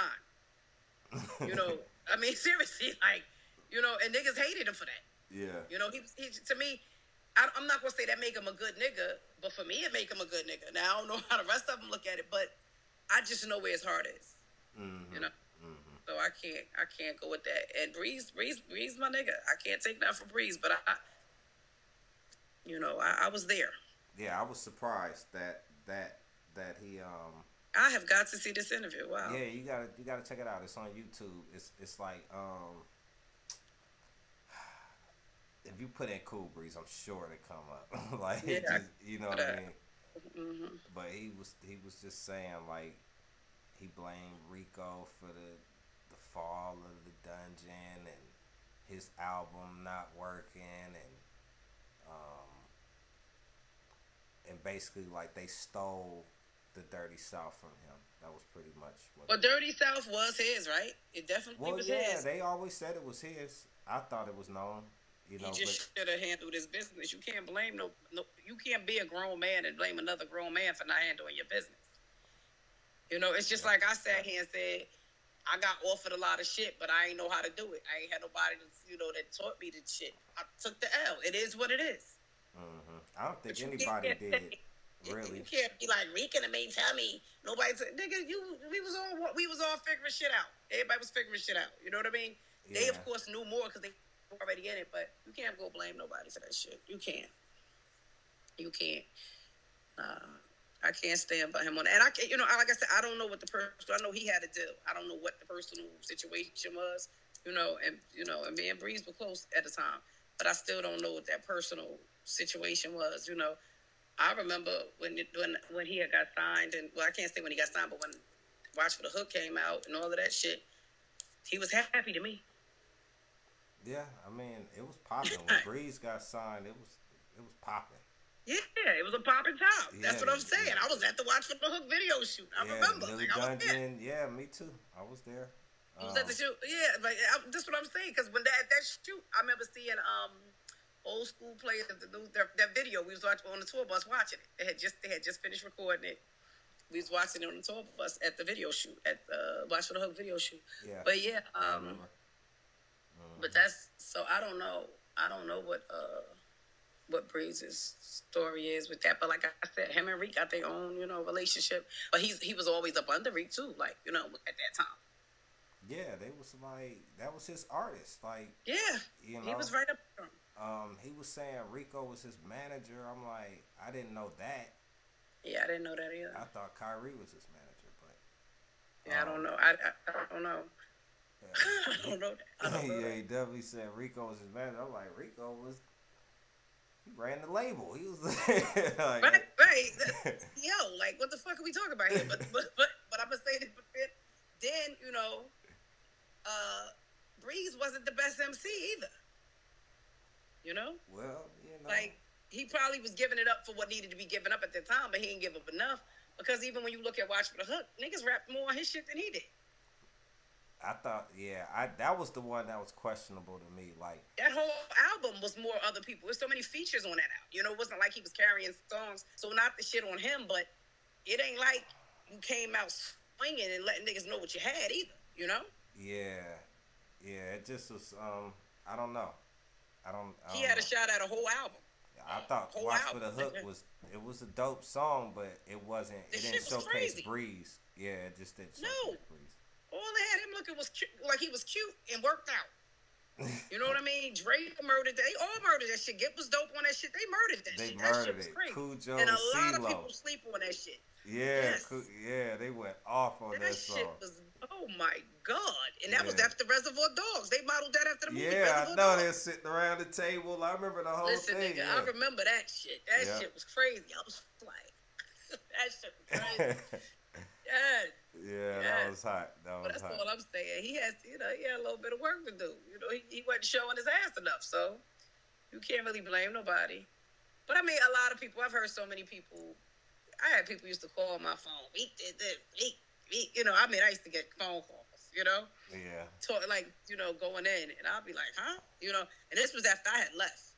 I guess niggas thought I was a safe space. Yeah, Masada, and this what happened, and and I can't go there with shit. I mean, it's a lot of shit I saw. I definitely saw a million things. I did. I saw a million things that I felt could have been different, but at the same time, I wasn't in that position. I wasn't Rico, Ray, or Sleepy, so I'm not gonna say what they should have did or could have did because I don't know.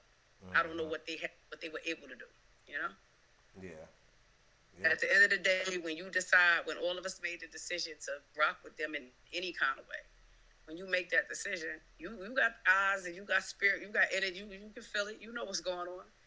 Instinct, intuition, you know what's going on. Now, if you want to keep rocking, you keep rocking. If you don't, you don't, Yeah. So that's up to you. Don't be around here grown, blame. And we was all grown then, we grown now. So that's growing the fuck up. Knowing that, nigga, that was your choice. You hung around because it was already what was popular. Yeah. So it was easy to stay. Yeah. It was easy to stay. It's always easy to stay when shit going good. You know what I mean? Yeah. I just really, I was surprised when I saw the interview. I was like, damn, he going there? Like, you know what I mean? I would have maybe understood it more if he was dropping an album or something, but it was like he really just wanted to get it off his chest. I'm like, what? But that's always how he's been. Yeah, it's crazy. It's always been like that. Yeah. Whenever it's always, he always mad about some shit. Right. What did I say? Hello? Yeah, poor connection. Can you hear me?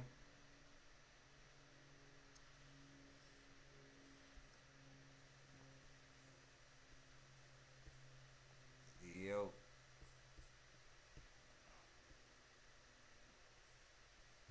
Looks like we lost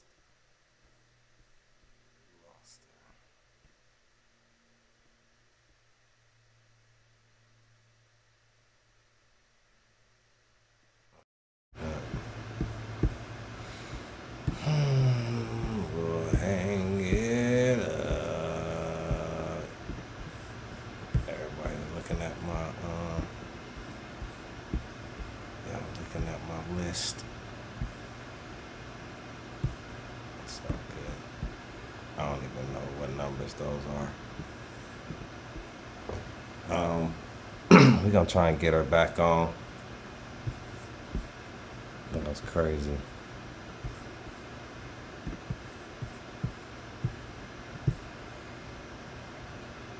Let's see.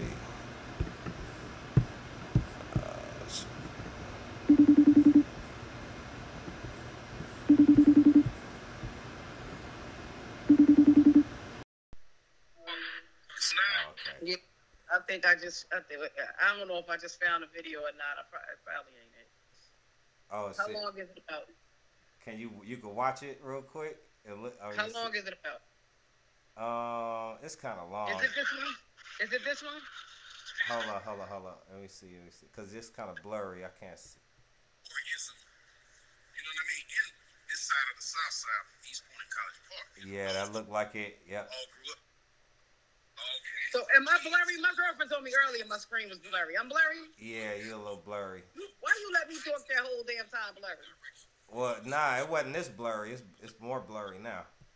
We like that to be known. But we cool with it. You know what I mean? Dirty South, ATL, and all of that. Cool, but really, Dirty South, the capital of the Dirty South would be East Point, Georgia. That's where I'm from, born and raised. You know what I mean? So we're going to get all this stuff. The capital of the Dirty South, East Point, Georgia.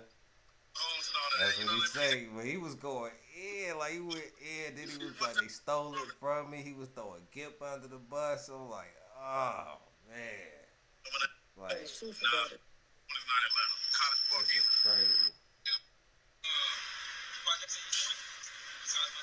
Wow, I mean you had Washington Circle, which was government facility, but you had O.J. Hurd and everything. A historian. Right. This shit funny. But look, I'm telling you, if you look like skip forward some, he start going in. East Point College Park in Atlanta, since I did Dirty South, you know what I mean? Because that really gave Atlanta relevance. But it was really the city of East Point is the capital of Dirty South. But still talking about that shit? I don't talk loud like that, Now East Point, we stupid with. We nasty style. Nasty style. East Point players, College Park. He's still talking about that, and it's almost over. Yeah. No beef with nobody on College Park, baby, because it ain't over. You know what I mean? What is he? They coming back. They were point. Nah, that can't be it, because that's all he's talking about. Nah, that must be a part. That must be a different part. It looked like that. He's sitting on the porch. He's sitting on the porch. No, he ain't sitting on no porch on this one. Oh, okay. He's sitting on the porch and he got on something looked like that.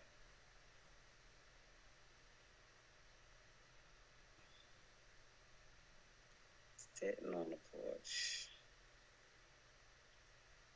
Oh no. I see something that say a Dungeon Family Feud.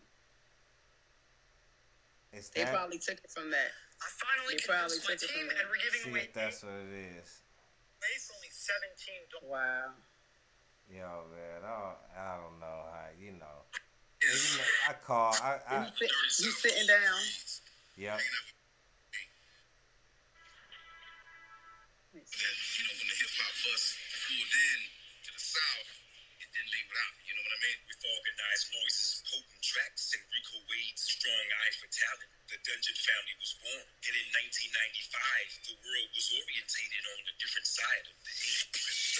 Sing, unfolds, young goods, 13 years old, November 7, 1995. Organized Noise produced and LaFace Records released the Dirty South classic hit album titled Soul Food, which gave the world a window. Yeah, that's it. Yeah, I just gotta see where he went with the shit. Yeah, because it got the dude talking in the beginning with the... Why he talking like that? He like went to the Dirty South. Who is it? First one, man. First one he met, he was a kid, you know what I mean? And I just dominated the hell out of the class. That's how I met Dungeon Family, is Rico Wade. With Rico as the general, the Dungeon family was born and consisted of some of the A's most defined talent. OutKast, Mob, Witch Doctor, Backbone, Cool Breeze, and several others were amongst the. That time, OutKast had released 8. The song for Rico, you feel me? He begged me. I'm like, I do not want to do no song with you. I was just in the group with y'all guys, and no. This nigga. So Rico comes to me, here when you come on. So I comes through the dungeon one, it is me and him there. I let him hear it. So we go to Boss Town and lay it down. Next thing I know, gets on the record. Okay? Now I told Rico, I said, I don't want him on the records with me. So he goes to Rico behind my back, and some kind of way Rico slid him on my record. Which is another story how Rico just went. Then did stuff he wasn't supposed to do, but he got on the record. I said, okay, Did stuff he wasn't that supposed ain't to. street, that ain't hip hop. You know what I mean? What is going on here? I'm telling you, man, this is crazy. It's crazy. He said, now I hear Big Boy on the song. Yo, this nigga's like, yo, what is going on? Okay, I gotta stop. This is freaking hilarious. All right, come on with the commercials. Okay. The next thing I know, Gift goes and performs it. Let me turn my lighter on. It's dark.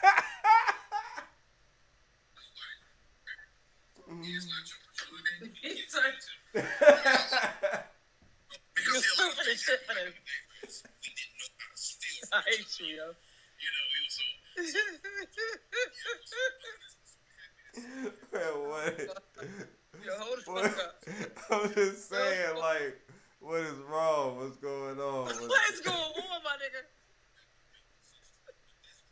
What's going on? You be like this,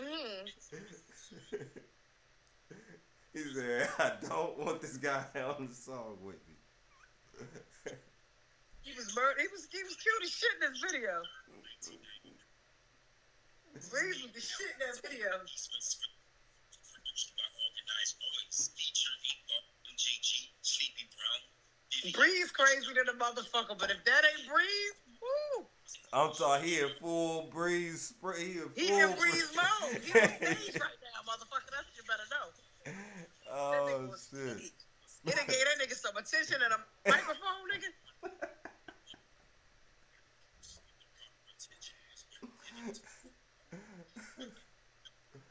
Oh, man, what's going on? I'm not understanding. See, I stopped making records over there with them, and then nobody heard none of that stuff no more because that was me who brought it.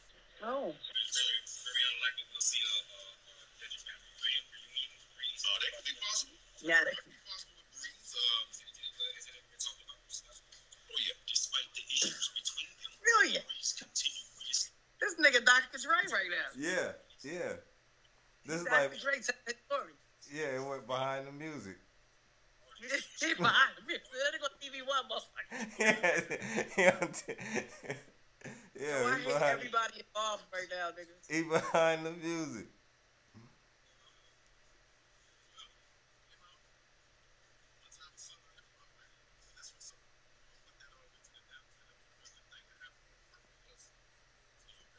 And I'm like, I just want to know, do you remember, like, cause you was there at that time. That was full swing. Organized, Organized Noise Records. I can't talk too much. I can't give up too much. You know, I can't do it. I can't do that. I don't need nobody calling my phone. I try to. They don't even watch my show. This is only the 8th one. You know, it's that shit that resurfaced in 10 years. Don't do it. I got big plans, nigga. Nigga go dig up everything that's attached to my name. Don't even get it twisted.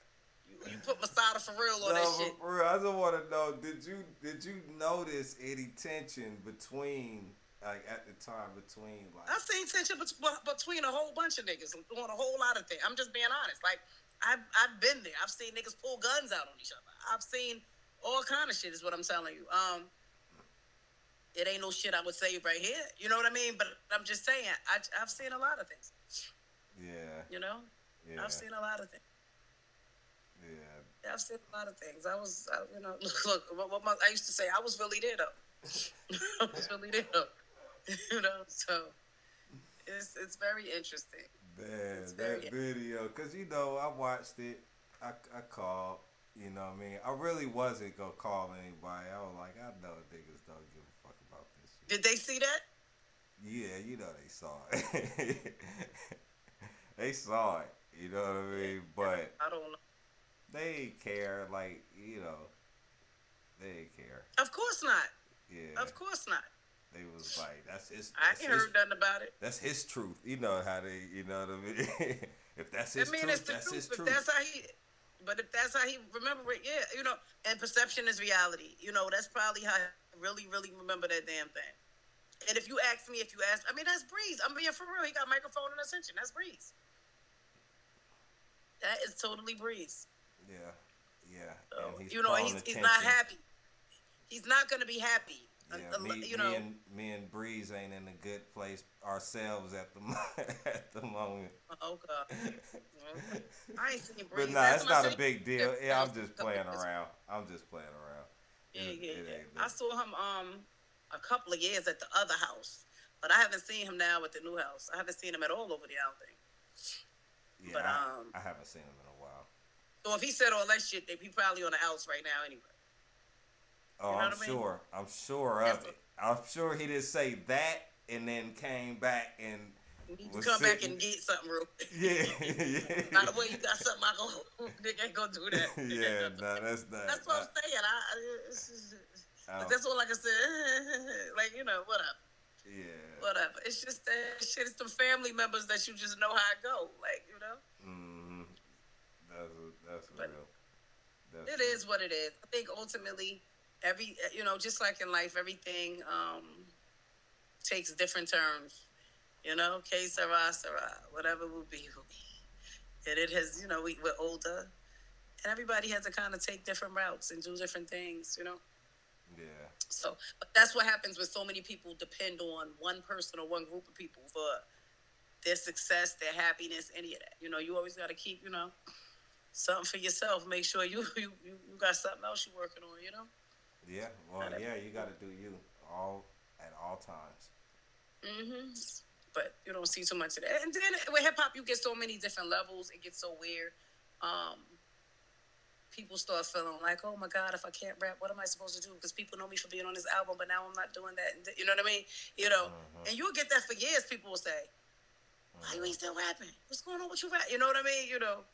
And see, because you like you said earlier, people don't really know it's you, even though I think I'm an oral person. Like, I may not recognize you if I see you, but if you are a vocalist that I listen to, and you can tell, and you speak around me, I'ma know.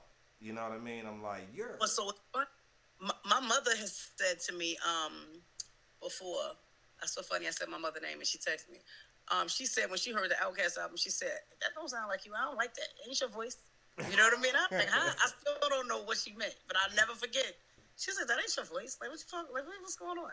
And I don't know, maybe I had too much aggression. That could be what it is, because, you know, you don't talk like that around your mother. But, you know, when you rap it, you come with that old... Well, it may be, too, that it's a,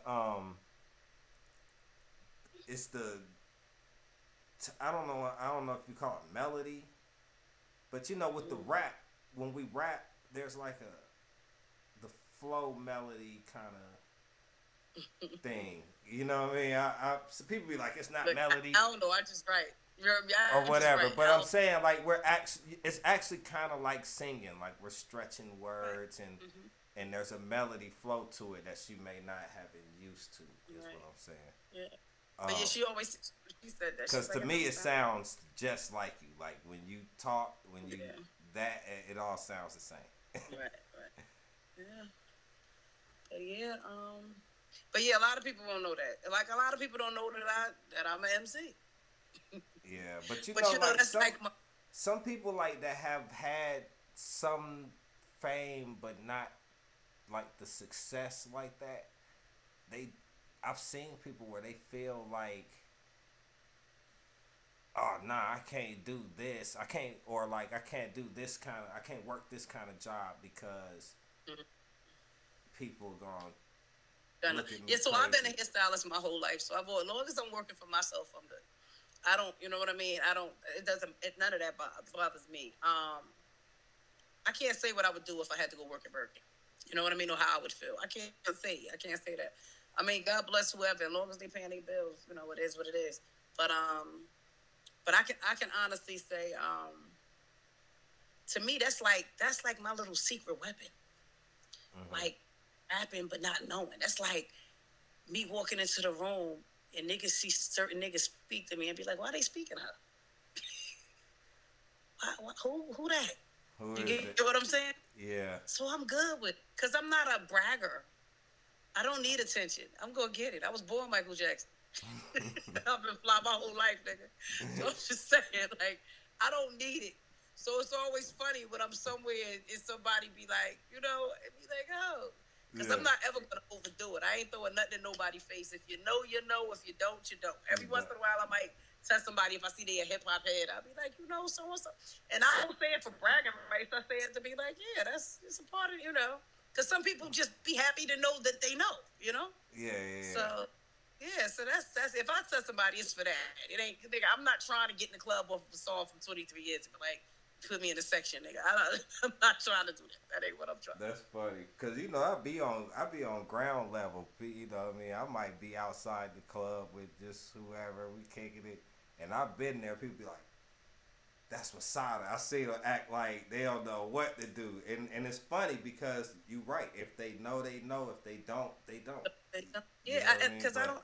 And a lot of people think I'm a little more untouchable than I am. Yeah, that's what I'm saying. When the people that know, they think you're like. I mean, I don't want to say they think like to them you are untouchable. Like. Yeah, and I'd be like, and then you get to know me and be like, damn, she cool. Listen, I'm so used to that. I'm so used to that shit. You know what I mean?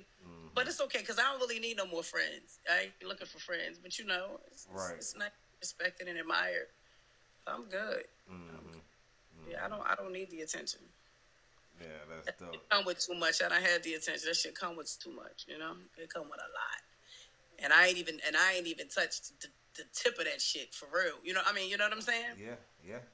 And I couldn't handle it when it was going on. I it's know like a drug too.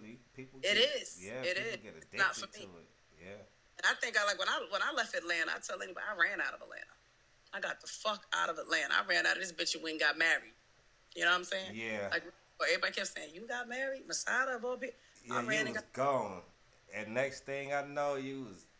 What you do? You opened up a hair salon there or a salon? Yeah. Yeah, I was gone. I had to get the fuck on. Yep. Got married, had another baby, you know, all that kind of stuff. I just kept it moving. I mean, but sometimes you got to do that just to get a hold of yourself, you know? Right. You get caught up in that shit. And the people will not stop calling your name. Come with me. You want to do this? You want to do that? And, you know, it's how they say everything free ain't good. Yeah, you know? Yeah.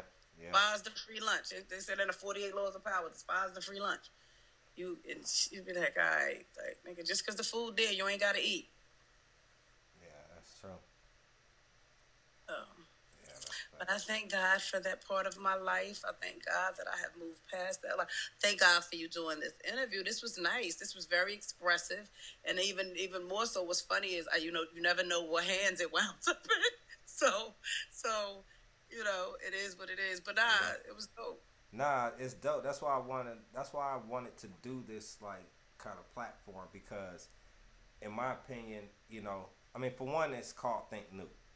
So it's like I'm trying to break through some of the stigma of what I think the average person kind of sees through media, entertainment, and whatever, and kind of give a glimpse into what's real. Like, because I feel like the media glorifies what makes money for certain individuals. You know what I mean? Depending, which those individuals change all the time. It just depends on who's paying for the time, you know, the commercial slots and stuff like that at the time. But it's the same.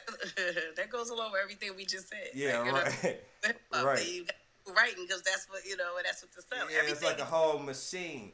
So it's like I wanted to be able to kind of give a platform to people that I think, in my opinion, are like heroes, which is crazy because your name is Superhero Masada. But you know what I mean? These are like, it's like real life superheroes. Like, so what's funny, you know, I got that name. I got a friend named Lance. I know him. He's from New York, but he went to Howard. I don't know Lance's last name. Went to Howard, and he actually was one of the creators of Grand Theft Auto. And he used to say to me years ago, about 10 years ago, I've been knowing him since I was 16. He used to be like, yo, Sa, I want to create a character, a game character, shaped like you. Like, I just want, everything needs to be like you. You're like a fucking superhero. This is what he said. Now, for him to say it, it was, of course, flattering, but I was like, wow. Like, oh, somebody thinks of me like that. But he wasn't, mind you, wasn't nobody I dated. You know what I'm saying? It was none of that. Like, I think him and my sister might have dated for a minute. But we were cool. Like, it was like a group of us. Guru from, which is Jay-Z's engineer. Like, all of them. Like, just a whole bunch of them. I used to hang out with them at Howard. I never went to Howard, but I was like one of them, you know, unofficial alumni. Like, either way, he said that to me, and he was like, that was, like I said, that was, matter of fact, that was in 2010. He said that to me, yes. I went to the homecoming, and that weekend we had bugged out and all this. And he would always say that to me. So I never used the name, never thought of it. Like, my name for the long, I had on my page, that stylist, Masada. One day, maybe a year and a half, maybe even 2 years now, I don't know. I just changed it to that superhero Masada. You know what I mean? Yeah. Like, and then you know what I mean? People be like, yo, that's a dope-ass name. I'll be like, yeah, that's it. Whatever. But yeah, that's all it was. I was like, you know, and I feel like I am a superhero. Like, you understand what I'm saying? When you think of the shit you go through, you're a superhero. Yeah. You know what I'm saying? I have a nigga say to me in a minute, damn, you are sort of like a little superhero. that shit, that's for real. I'm a superhero. Right. That's what's up. That's dope. That's giving yourself some credit. You know, it takes a long time for some of us to give ourselves credit, you know? Yeah. Especially, and then it got to start somewhere. The way I see it is like, if you looking for validation all the time, you'll probably never receive it. You got to know, you know what I mean? You got to know in yourself and in your heart that what you're doing is. You better know who you are. That's right. And it can't matter. It can't matter. Like, it can't be the reason you breathe. Like, you understand what I'm saying? Mm-hmm. Everything you do, you did it. You leave it there. You keep it moving. And like I said, some of the shit will follow you. We sitting here talking about this now. We talking about something from 23, 24 years ago. Right. You know what I mean? Right. You know, some things are going to follow you. Some things are going to be left right where they are. Mm-hmm. And you never know which ones is which because... Yeah, you never know. Like you was saying earlier, when you wrote that rap, you wasn't thinking. You was writing it for something else. It was going to be an OutKast album. Do you understand what I'm saying? Like, what the fuck? Yeah, you wrote it for something else. And now, look, like we said, 20-something years later. So what's funny is, I said to niggas, yo, let me redo my verse. Like, they might as well have mushed me in my head. Like, yo, get out of here. Like, yo, it's done. Okay, wait. You know what I'm saying? Like, what the fuck you mean? I wouldn't have did that shit. You know what I mean? Hey, let me redo that. Oh, I tried to redo that shit. They like, nah, like, whatever sense it made to just bring a big boy, it made sense. Fuck it. It went. I got a couple little dollars off of it, ran home. That is funny. That's how it be, though. You never really know what's going to stick or hit or do what. You just kind of work and do works. And then, absolutely. Mm-hmm. And one day you look up and it's like, oh, shit, look what happened. You know what I mean? That's it. And but that's why you just gotta, everything you do, you gotta give it your best. Because you never know when you're gonna see that shit again. Facts. You know? It comes back. Even with the babies. They come back, they remember all the shit you don't want them to remember. Right. They'll bring it up at the worst times, too. What? Like, nigga, I gave you Cracker Jacks and candy apples and shit. And you mad about that? Because I want you living hands one day? Like, you know what I'm saying? Yeah. So, yeah, I get it. I totally get it. So, that's what's up. But no, you know, I just got to say to you, you know, you're a superhero with the baby boy. So, you know, that's like one of your greatest accomplishments. When I think of you, that is what I see before I see anything. That's what I see, and to me, that's your greatest job, your greatest accomplishment. To me, honestly. Word, yeah, that's like before anything else. You know what I mean? You know, and for a billion reasons. You know what I mean? So that's what makes you dope. And I see you always on your shit. You always trying to get to it, no matter what. So that's a dope. That's a dope thing right there. Seriously, even when you think you ain't trying to get to it, you trying to get to it, nigga. So don't do that. That's facts. That's facts. I appreciate that. Absolutely. Yeah, man. Like that's why I was saying. I was like, I gotta have you on here because the show is about showcasing people that I think is dope and do things that most everybody think is dope. They just may not know yet. Like nobody else is covering it. Nobody like they trying to hide these kind of stories. You know what I mean? And this, all that kind of stuff.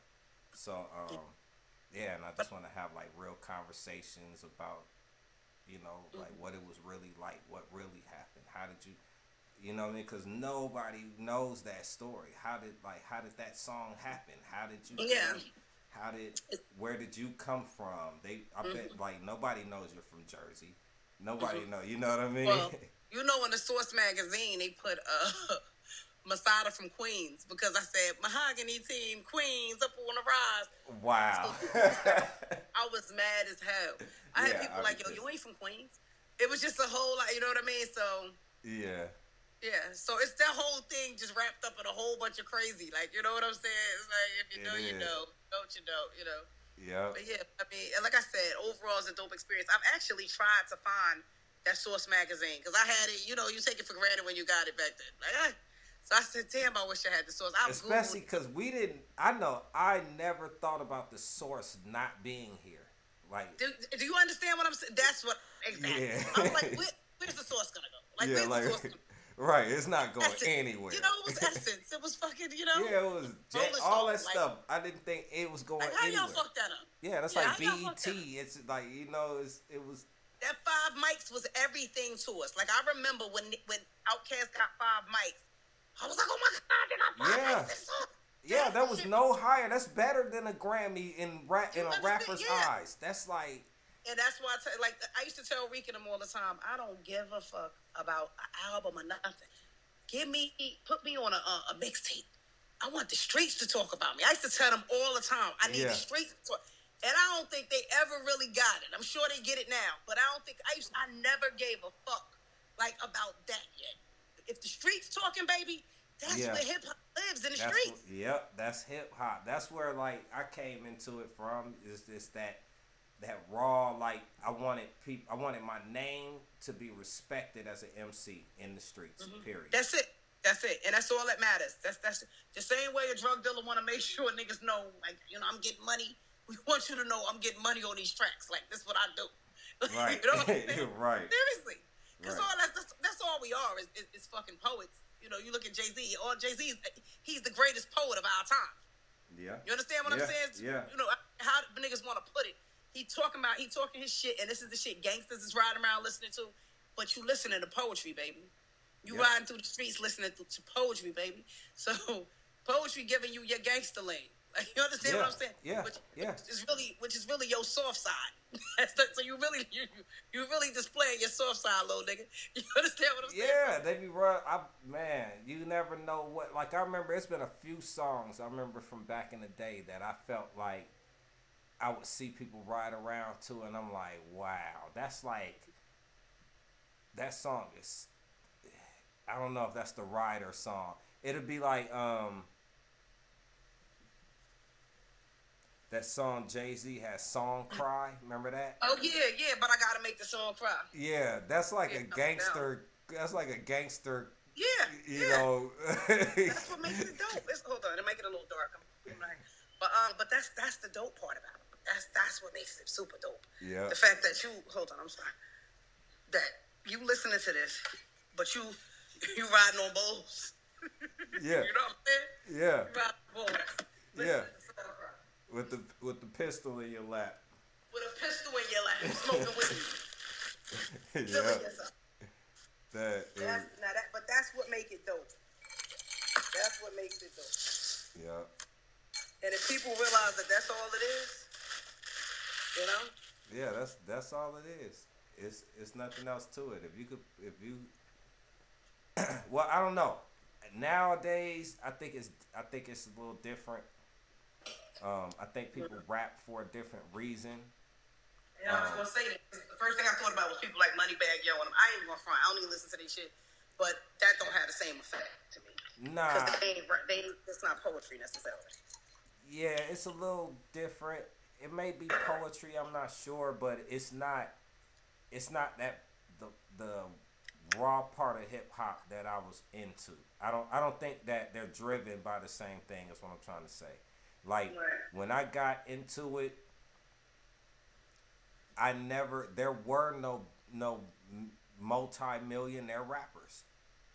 Right.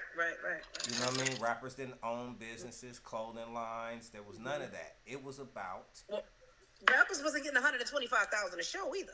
That's what I'm trying to say. It wasn't You know about. what I'm saying? It was about being getting... the nicest MC. Like, that's it. Period. That was it. And that's what I'm saying. Don't you think the nicest MC should be making $125,000? That's how I feel. Yeah, I feel like the nicest. That's the part that bothers my spirit. Right, but that's not what happened. Yeah, the that's real not niggas what it's always about. finish last. You know what I mean? Yep. Now they don't care what kind of MC you are. It's a whole nother ball game. That's just MC is just like, I guess, a tool in the belt or something. You know what I'm saying? Let me tell you that's what Atlanta needs. Atlanta needs another oxygen.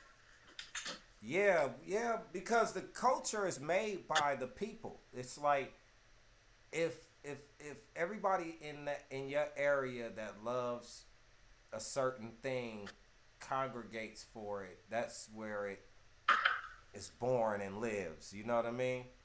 I could tell you right now. Yeah, I could tell you if on Edgewood, right now, if you was to open up an open mic, the shit would fucking go crazy. Yeah, you're right. But then, I said that to Ray years ago. I said, yo, Dungeon should have a home. You come to Atlanta, you gotta go to the Dungeon. Yeah. To rap. Yeah. To do this. Yeah.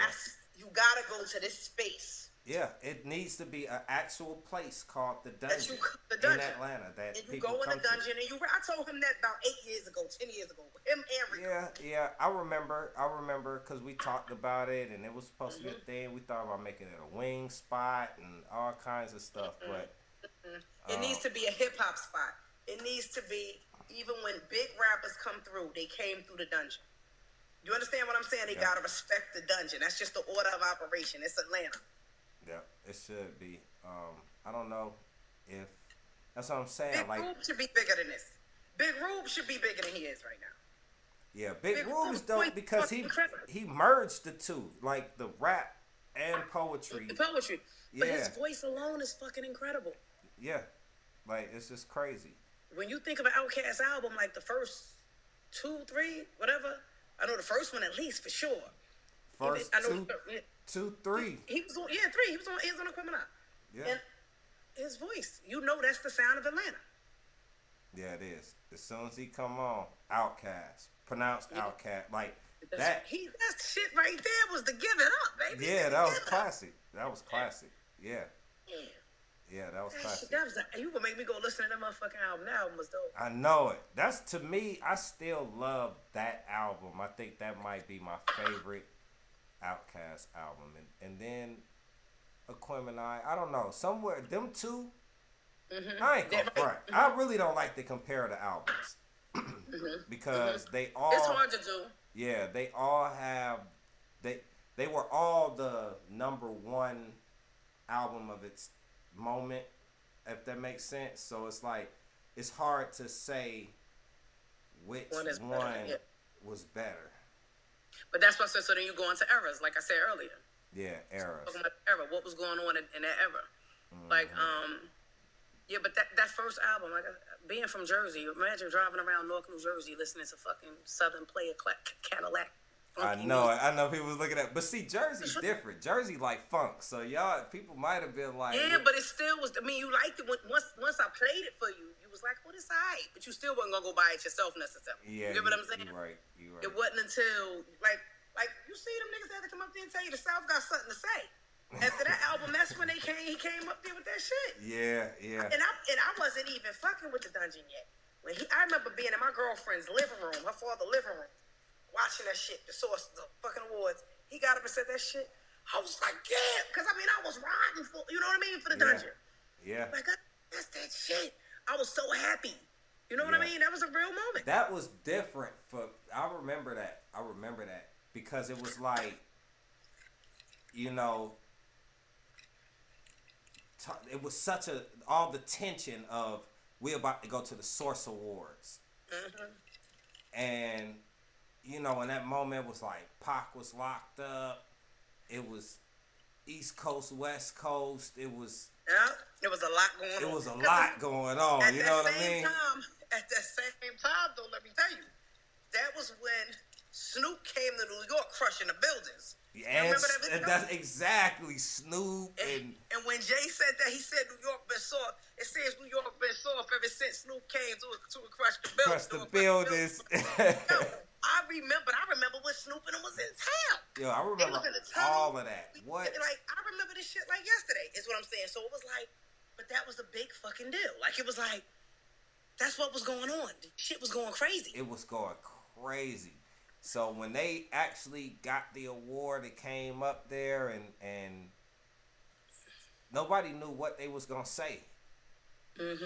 When he said that, it was like... That shit was like a breath of fresh air for me. That shit was like everybody just... It was like he tore the walls down. Yeah, it tore the walls. Like he was like the father that came in the room and told the kids to stop fucking running and jumping. Yeah, it was like while you was looking at all of this going on over here, he just came out of left field and just shut it. Like, just, you know. And how could he not be the king of the South? Do you fucking understand? When he came and told them niggas the South got something to say. The South got something to say. Yeah. Nigga, that watching that live moment was like watching Tupac say, George Bush don't like black people. You got to see that shit. Yeah. I caught that shit live. I was so happy I didn't hear about it. I saw it. I remember I was changing Tigger Pamper and I was married. I was like, I called my husband like, yo. He told Kanye, when Kanye was crying? No, he said, George Bush don't like black people. Yeah, he said George Bush don't like black. Man, that was and I'm sitting here like, you know, I'm glad he said. I'm like, I thought everybody knew that, but he felt like he needed to say it. He needed to. He did. Yeah, and I'm glad he said it. He needed to. And look, they both Geminis. Fucking Dre and. Oh, Dre and Kanye. See, I didn't know that. That's what it is. That's what it's two of them. Two of them. So you're gonna be dealing with that thing. Damn Gemini. Two of them. Yeah, nah. I fucks with Kanye though. That's Tupac too, Gemini. Yeah, and Tupac. See, that's what it is. They Look, wild. Then we gonna say Donald Trump, motherfucker, even though we don't want to admit it. Yeah, them Geminis, baby. Yeah, you gotta watch them. I watch them, but this was dope to do with you. So much information. Yeah, no, that's dope, man. And what I would like to do is like have you come back on like on another episode, but have like another guest too, and we have like a round table. A discussion between all of us, and I just start having mixing up guests talking about different stuff. That sounds good. I told you this was something like I was gonna do, so it sounds good to me. Yeah, it's hot. I know you said you pulled me up out of the closet on it, so I'll fuck with it. That's the whole thing, just doing it, and if shit rolling, Yeah. Do a roll, and don't be no dead air or whatever. So. Yeah, because I feel like I put it up on YouTube, so like you said, people can go back and watch it at any time, but it's there. You know what I mean? Like now the information. You send me when you do this, send me the link for it. I can post it on my page. Okay, what I'll probably do is because they be pretty long. Like this interview's like 2 hours. I try to edit it up. Yeah, I try to keep them about 2 hours. Now I put the whole thing up, but then I try to take out clips so that that stuff we could post on social media and stuff like that. Well, whatever you send me. Yeah. And I just put the link in my joint or whatever. And you do it once a week. I do it. I do it as it come. I have no schedule. Like sometimes. I was about to say, if you did it on Tuesdays or Thursdays, I could jump on it with you. Yeah, I do stuff. I could do it whenever. I'm flexible. Like we'll talk. I'll probably have one on this Tuesday. I know I got one tomorrow. I got one. I forgot. I got a couple coming up. Just get on the phone and talk about it. Either way. Yeah. That's what's up. Nah, that's pretty dope. Yeah, man. I really appreciate you for coming on. No, that's hot. Absolutely. Anything, kid. Love you dearly. Give my boy a kiss. I'm coming to get him in like. It ain't gonna be long. I promise you. I told him today. He was like, for real. Yeah. He was like, all right. So yeah, that's what's up. Yeah, I'm telling you. I was telling the side. I was like, yo, we gotta go get Kasim. I was like, kid said he was waiting for us. She was like, oh. So So we gotta go get you. Listen, you know I don't play about the kids. Yeah. That's what's up. I'm coming to get my baby. That's what's up. But all right, send him my love, give him a kiss, and thanks for having me. I will. Thanks for being on. All right, later. That's what's up, man. Masada, the superhero.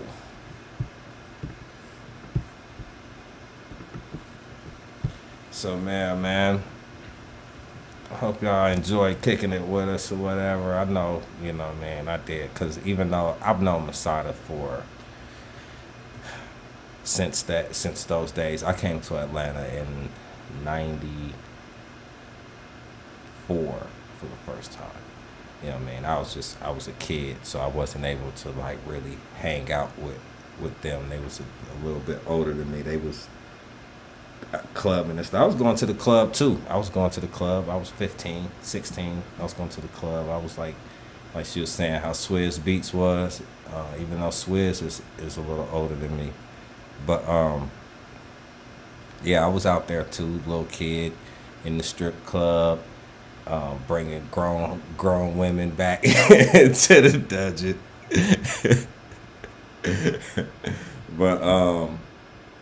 But yeah, you know what I mean.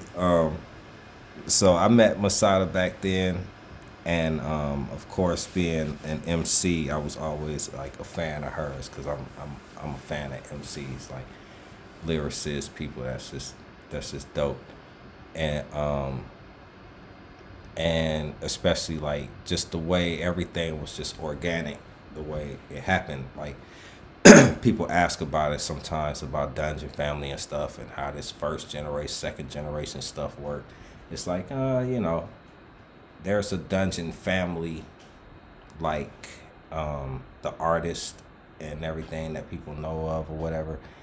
But then there's also like an actual family that developed and formed too. Within that, which is like a multi-level thing. Everybody's not connected in the same ways. There's some people who form bonds and stuff. So over time, me and Masada have become friends, and everything. And I think that's dope. I wanted to have her on the show because like I said, it did start off as me being a fan, meeting her as an artist, and being a fan of what she was doing, lyrically and everything, and then kind of just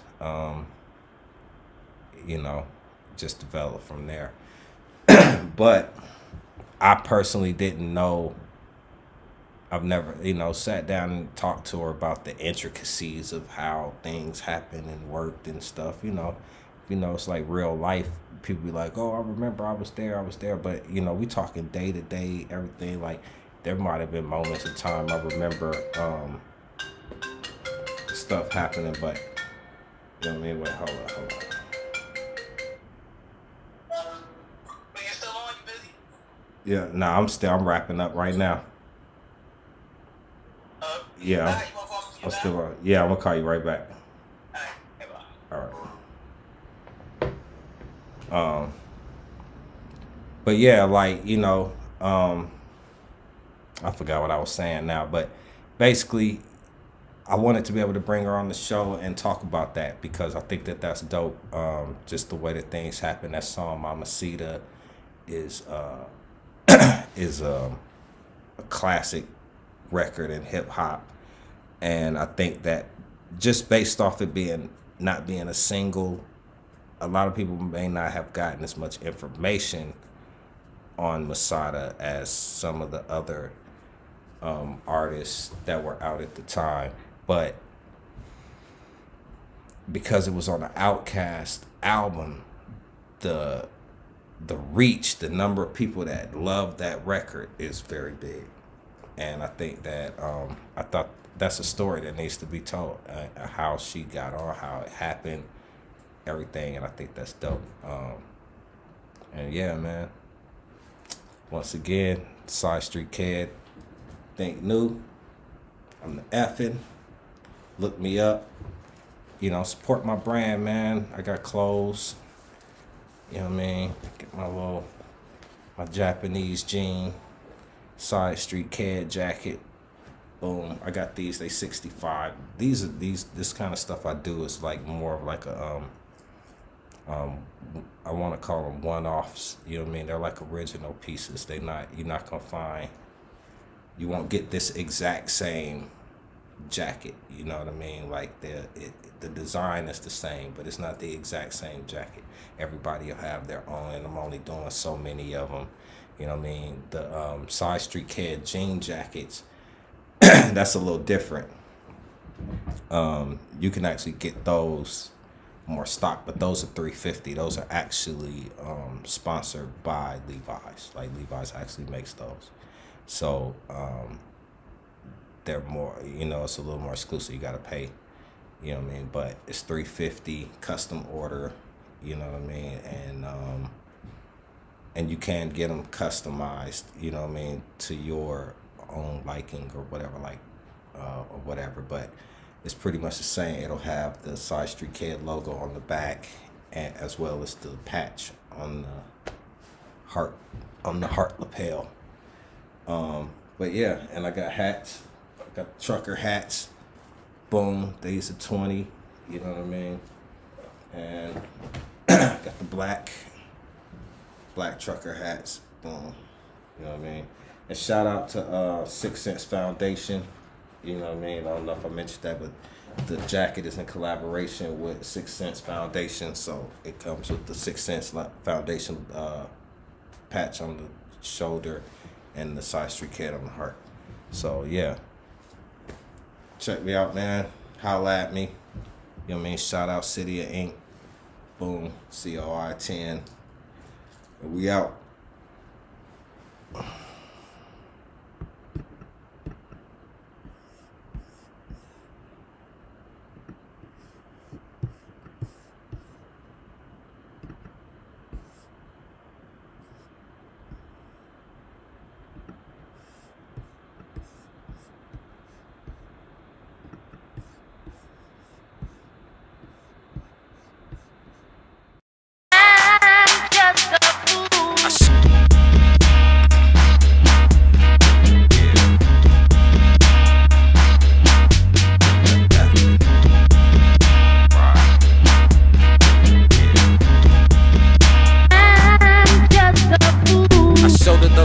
Troublesome soul, body covered in gold. The flow is Eureka. Smoke more than I need to give me a reason. Don't give me the beast. And you get that chef, I be your green like a vegan. I'm black and I'm proud on James Brown. Just thinking out loud like Ed Sheeran. No hero, just me. So I talk soup like me so, and back it up like freak so. Leave me be or things blow.